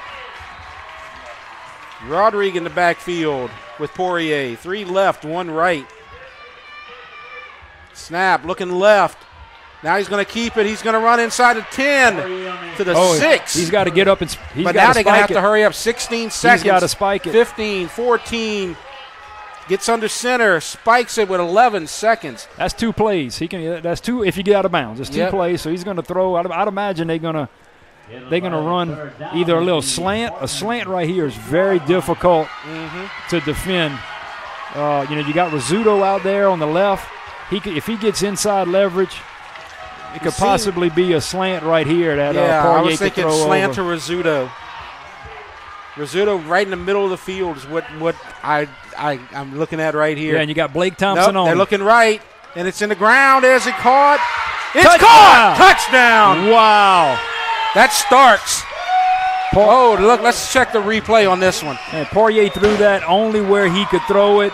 That's can't a great, tell. You can't tell right there, but they were right on it. That's a great catch. I'm sure Poirier is saying, no way I'm throwing an interception in this situation. He threw it only where his receiver could catch it, and he came back and he got it. 8 seconds left to go in the 2-point conversion.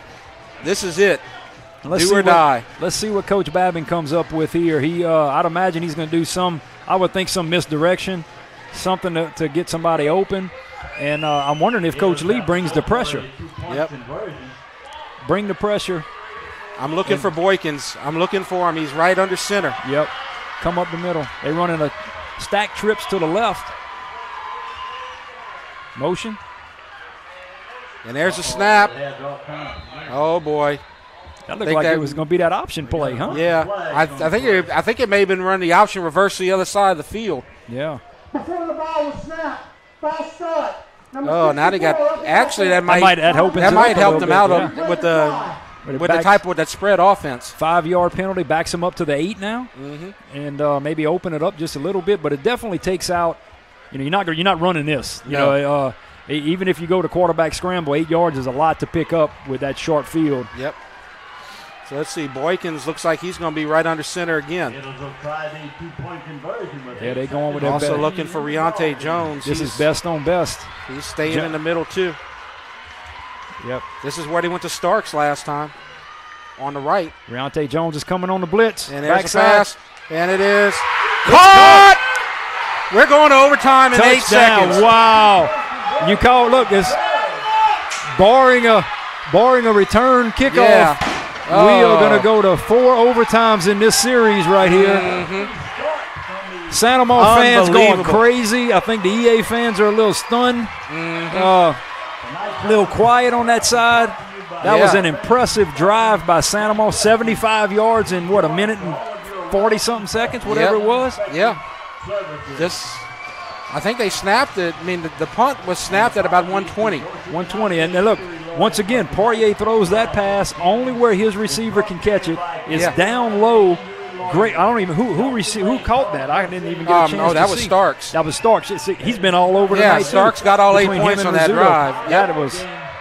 That is and look, Santa Mo doing their fourth quarter thing. Hey, you're playing at the pit. We're not going to give up. And I guess all that talk about stamina and those kind of things, I think that's out the window right now. It's you're running on straight guts and now it's adrenaline. Oh, let's make it happen. All right, now you'll see Babin back deep.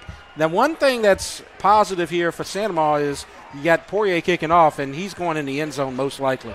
That's a weapon. You can kick it in the end zone on a routine basis. That just takes out the whole game. Absolutely. And look, in high school football, the returns are always prevalent. They can happen. Yep. Let's see if he can get it out the end zone. No. Here comes Kale at the 3. Cuts outside. That was scary. It's still scary. No. That's it. Yep, Clock ran out. Oh, they go. We got More a flag. flags. A little pushing going back and forth. No. Both ways. No. I saw number 4 there on the 4 flags. Coaches running out on the field, getting their players back. It's getting chippy now, Jeff. Antoine Foster, number 4. I saw a little cheap shot there. Man, I don't think we got through it all the way on the replay. Yeah, no, and these. But you see him over there on that far side of the field. Yeah, look. Coach is grabbing him on that far end. Yeah, both coaching staffs did a great job right there. Going out, the players are chippy. The players want to get in there. They want to win the ball game. Both coaching staffs right there did a great job of clearing the sidelines to make sure nothing else gets kind of crazy. But remember I told you about Bedlam, Oklahoma State? They don't have anything on this. No, this has been great. This is as great as high school football can get. Absolutely. Yep. Oh, man. So the 4th game of overtime in the series in 40 years, right? Or 41. And the Spartans, look, I got to give kudos to Mr. Lyle. I mean, he comes up with all this stuff. He remembered it. When I was reading it, I was like, okay, I didn't realize it was 3. And then the Spartans have been victorious in all 3, so they're going to go for the 4. And Santa Mo's going to try to break that streak. Yep. But it's a crazy, crazy game. So the officials are talking it over, and we're just waiting now because I'm sure they got a little bit of extracurriculars to sort out. Could see an ejection at this point. And look, these are 15, 16, 17, 18-year-old kids. High emotions going on right now. All week has been building up, and Santa Mo's been building up for 2 weeks. They hadn't played anybody. Emotions get the best of you. It's hard to control your emotions, and the game's over now. What happens here? I don't know. In overtime, and who wins the toss? Does a penalty go somewhere? How does that work? And then you can't end the game on a defensive penalty, right? Right. So what happens? I don't know. I don't think they know at this moment. Imagine that's what they talking about. I tell you, you got the white hat in there, and what's that? 1, 2, 3, 4. 8 refs all right there by the gator head with 4 flags on the ground trying to sort this mess out. Coach Oliver got his hat off over here scratching his head. I can't see Coach Lee over there. I think he's doing the same thing. I know Coach Oliver's like, hey, let's get off the field. I don't want another play. I'm sure that's what Coach Oliver's thinking. Yep. I'm sure Coach Lee's saying, give me one more shot.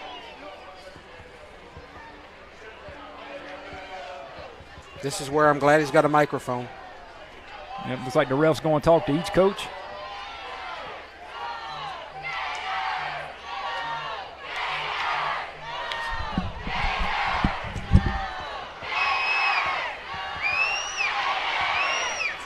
So we're going to wait and see what the refs sort out, but they're both talking to both coaches, and both head coaches, Coach Lee and Coach Oliver, both look like they're trying to figure out what's going on. Unnecessary roughness on the receiving team. That penalty will carry over to the overtime period. So it looks like it's against East Ascension. Either half the distance to the goal or 15 yards from the succeeding spot, depending on the toss winner and their option.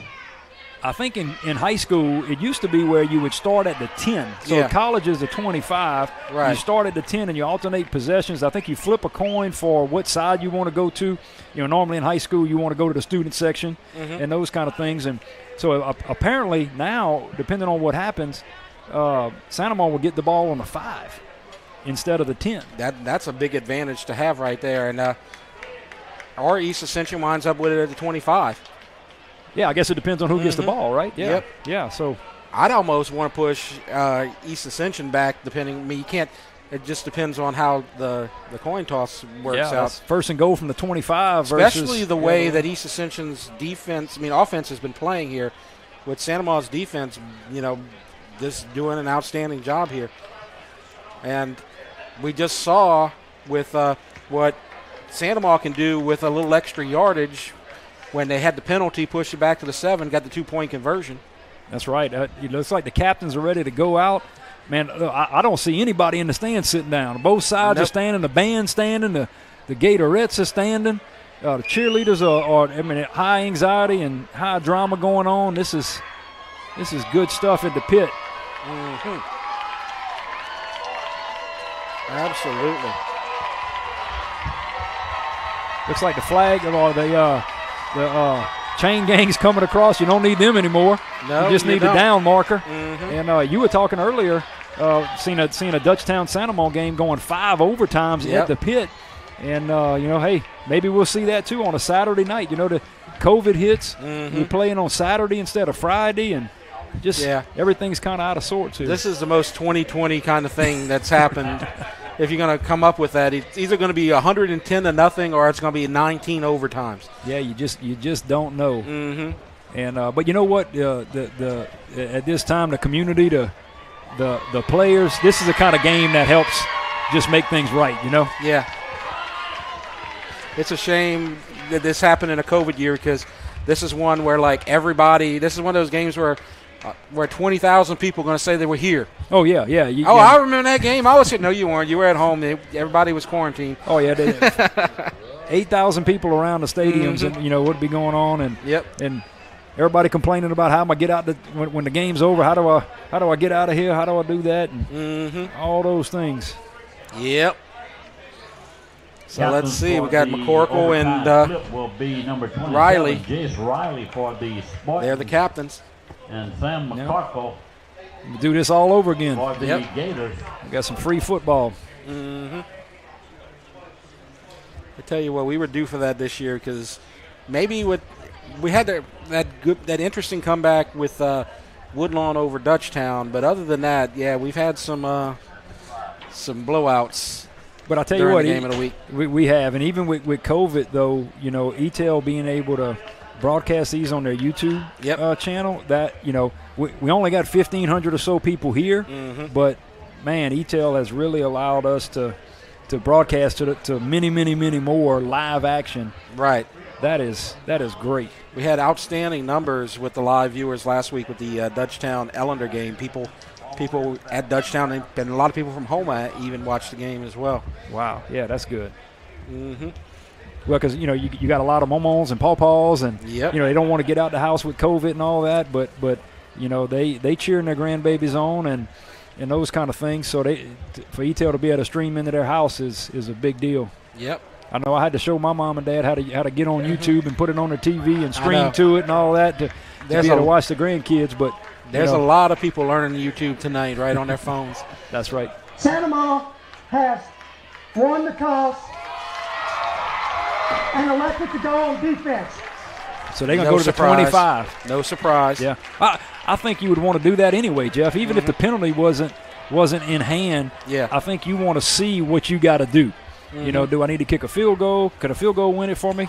An interception? Whatever it is. Yep.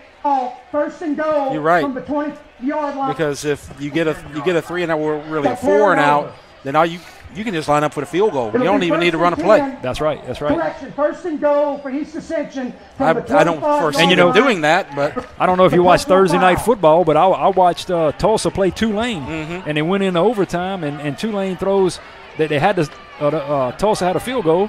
Tulane, all they got to do could kick a field goal from the 3-yard line, throws a pick-6 interception. Tulsa wins. Unbelievable. So you never know what's going to happen in overtime. Yep. Never know what's going to happen. And so that puts East Ascension at that precarious situation. First and goal from the 25. Guys are going crazy. I see Mr. Shane Gonzalez, Mr. Chip McCorkle jumping up and down. Their kids are on the field right now, play great games. Watch out for that sideline one. You better stay on that yellow. Let's see what Coach Lee dials up right here. This is when you don't leave anything in your pocket right here. You open the playbook up and go to your bread and butter, and you use everything you got. Yep. Spartans have first and goal at the 25 now first and goal from the 25. And that's Samuel in the backfield. Done with the pass to the end zone up for Chopin, and he's out of bounds. He did. And a flag. Oh, a flag's on the play. That might be defensive pass interference. Yeah, they had hands going, Coach, the whole time, Jeff. Kind of the same way in the far end zone earlier on the opposite side. They were checking each other. That was. I don't think you can call that a catch in the end zone though. I think he was out of bounds. He was out of bounds. Yeah, he was far out. Yeah. I'm not sure if he pushed off first or not. I don't know if we're going to replay. If it's offensive pass interference, they're going to be near midfield. I see the Santa Monica coaches that backing might be him up. Offensive pass interference. Looks like it's offensive, yes. Oh, it's going to be first and goal from the 35-40. That's a 10-yard penalty, or is it 15? 10? I think it's 10. I think it's 10. Pass interference on the offense. 15-yard penalty 15. From the previous First spot. and goal from the 40. First and goal from the 40.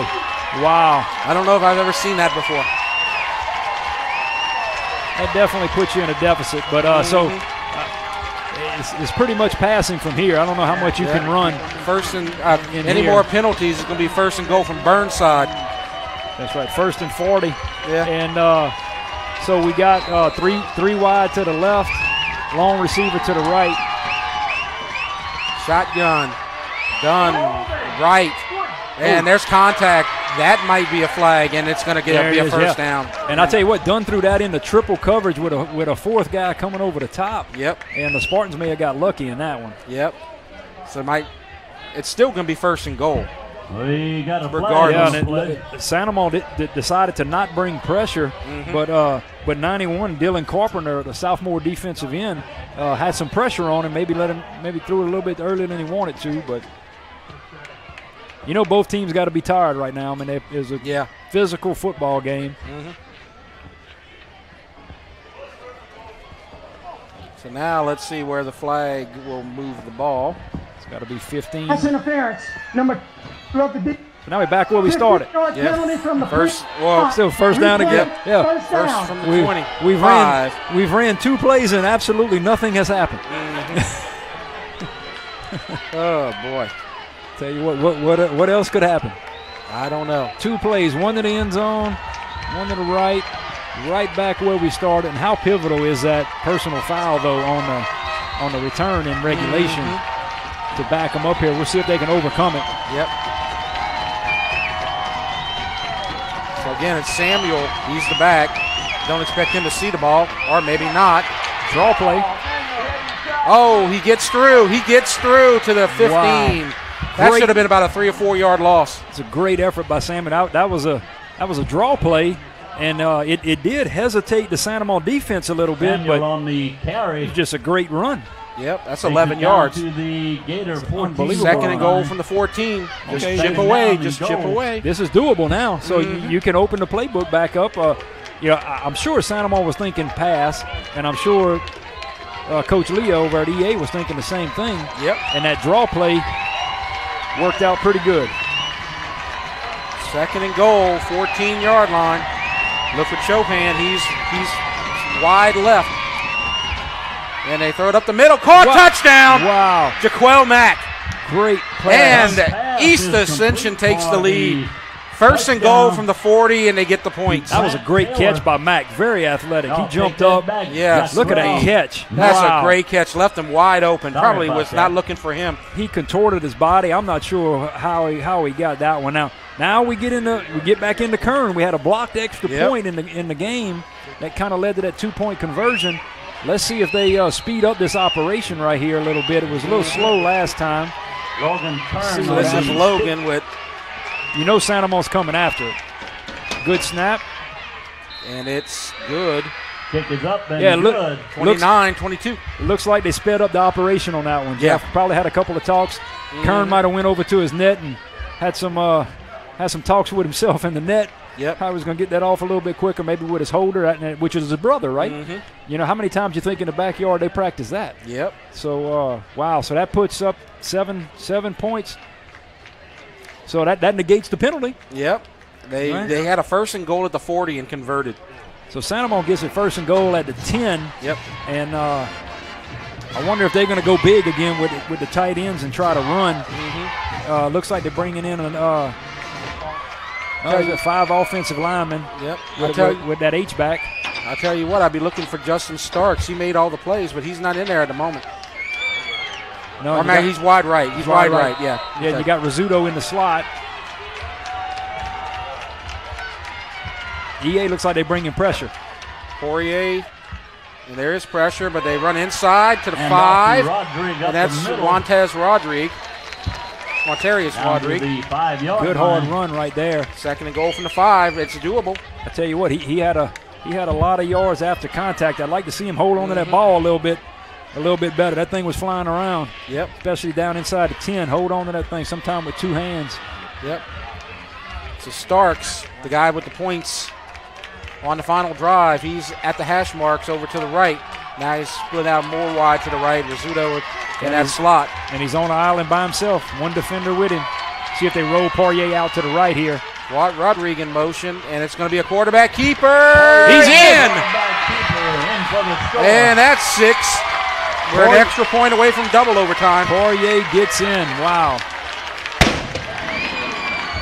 Great run by Poirier. They hit him at about the 3, but he was able to break through it. Yep. Brought to you by and the cannon goes off. Now this is very pivotal right here. Poirier has to come through with the extra point. Need a good snap, good hold. this is where your special teams sometimes they forgot about. You don't think about them. When it comes down to this point, you just got to go into muscle memory and make it happen. Yep. So this is Cole Poirier. He got in the end zone. Point after. Good snap. And it's up. Double overtime. Little chip shot by Poirier right there to put it in.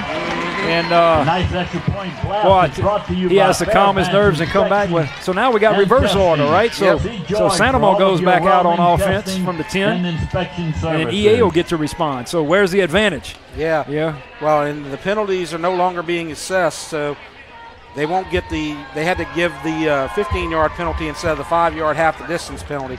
So it's not like they're going to get it here. And on the comeback, it's going to be first and goal from the 10 so on both sides. This was a little odd, Jeff. Period, East Ascension has first option and has elected to go on defense. Yep. Sandoval has elected to play to the south end zone for the series. Right. I didn't realize that. I thought in high school when you picked the side from the first time, you had to stay on that side. Yeah. But White Hat, the referee, went to Coach Oliver and said, what end zone you want to go to? Mm-hmm. And I think Coach O wants to go to the student section. Yeah, there's no doubt. You want that loudness. You want those students jumping, yelling, hollering, screaming for you. The Gatorettes are down that end. The band's on that end. That's a good decision by Coach Oliver for sure. So they stay on the field. Matarius Rodriguez. EA running base defense. And it's a quarterback keeper again. Poirier breaks a tackle to the 5 out of bounds. Pushed out by Jones. Yep, there's Jones again running sideline to sideline. Mm-hmm. And Blake Thompson had the first contact but couldn't bring him down. But he slowed him down enough for Riante to get to him. And that's a... And I tell you, Coach Chef Babin, the offensive coordinator for Sandoval, in overtime, he's definitely put it on Poirier's legs and said, hey, let's go. Don't risk the throwing right now until you have to. Make that the 5-yard line. So it's after 5-yard gain, 2nd and goal.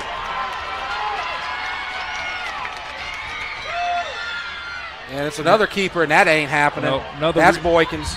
Another read options, and Boykins wouldn't have nothing he wasn't letting that happen. No, and I don't know if Poirier, I think it was another read option, but I don't think it would have been a better outcome if he gave it to the running back, Rodriguez. Boykins. So it's going to be a loss. Yeah, now you might have to throw it, Jeff. 3rd and goal from the 7. 3rd and goal from the 7. Starks is going to be wide right again. Yep. Might get him on a little slant coming over. Also look for Luke and Rizzuto as they're lined up behind the other receiver, Bell. Yeah, Starks is tight here. Now he may go to the pylon. They may do a little bootleg right and see it. Nope. Yep, that's that reverse that I was talking about earlier. And will Luke get there? No. No, he's out. Pushed out by number 19, Justin 3 Walker. So it's going to be 4th down. They may kick 3 right here. I was wondering if he was going to pull up and throw it for a second there. Looked like he was setting that up. Like that Super Bowl play. Yeah, it looked like he was going to pull up and throw it. I didn't see Nick Foles on the field, but it's going to be 4th down, and will they kick the field goal and take the easy 3? And call a timeout and talk about it, looks like. Yep. But, it may come down to a field goal here. So timeout. Poirier, normally in this situation, you got the kicker off to the side, kicking in the net. Nobody wants to talk to him. They're all off to the side by himself. But this is their first and only timeout of the 2nd overtime period. You have a really unique situation here with Poirier being the kicker. That he's out in the middle, and it's definitely not. He has enough leg, but he may be in the decision-making process here instead of on the sideline kicking into the net. Yeah. So that's something that you got to keep in mind, but. Field goal sounds like they're going for. Yeah. I think you have to. I think you can't risk it. You got to put points up on the board right here and then hope your defense can hold them to a field goal attempt or a turnover or something like that. But this is a victory for the Spartan defense right here. I would think to not let them in the end zone. And they got to have just the utmost confidence right now because they just got in the end zone from the 40. Absolutely. They got a field goal. Yep, and it's going to be an extra point basically, but from the right hash, and You talk about the hash marks at a close distance already. I mean, look, this is an extra point from that right hash. This is one of the most difficult attempts that a kicker's going to have. It just doesn't line up with your line of sight right, you know? Right. And Poirier had a pretty good chip shot on the last one. I imagine that's what he's going to do here. And yep. 3 points, 32-29. Yep. And he didn't get into it. He didn't hit it too hard. He just kind of chipped it. Yep. Trusted it was going to get through. Spartans will get a chance to score. So now touchdown wins it.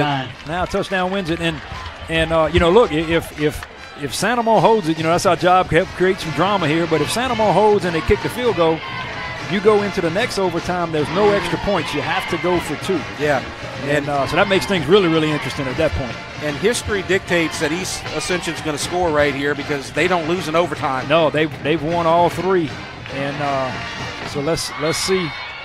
I'd imagine you look, Babin's in now, right? You got some speed going in. And Santa Monica saying it's time to change history. So Babin is a slot receiver. Lined up next to Chopin. Empty backfield. Empty backfield, yeah, trip, motion. And it's the reverse. And he's going to score, and this game is over. Ball game. East Ascension wins in overtime. 2 overtimes. Kendall Washington on 1st and goal. The result of the play is a touchdown. The ball game is over. So in 2 overtimes, 35-32. Hard-fought game. You happy for the Spartans. You hate it for the Gators. I mean, it was just a well-played game that could go either way. And it was really a tale of 2 halves, I guess I would call it. You know? Yeah. But the silver lining in this whole thing is they're both going to play next week. That's right. That's right. Absolutely. Yep. So, I mean, East Ascension gets bragging rights, and they've had the upper hand lately. But they got a bigger prize next week with a road playoff game. So both of these teams are going to see some action next week. Well, and then Poirier comes in and he threw 2 touchdown passes in the first quarter. Yep. And then a couple of interceptions. And I'll go back. I think Coach Darnell Lee challenged that defensive secondary, and I think that's what ultimately ended up getting EA back into the ball game. Yeah. And their defense did it for them. You know, and offense ends up getting it at the end and just wearing them down. That bigger size might have been what done it. And you see this is good sportsmanship right here.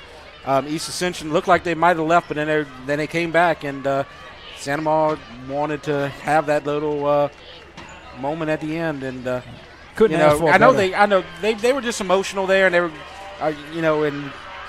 but they came back and they did what they should have done. And so both sides, little sportsmanship, especially after that really ugly moment at the end of regulation where you had the multiple penalties. Yep. And just some players really getting out of hand. Yeah, well, they learned from it, and both teams prepared really well, and you congratulate Coach Lee. I seen Coach Oliver wave to him, and you're in the COVID, you can't go give him a handshake and all that kind of stuff.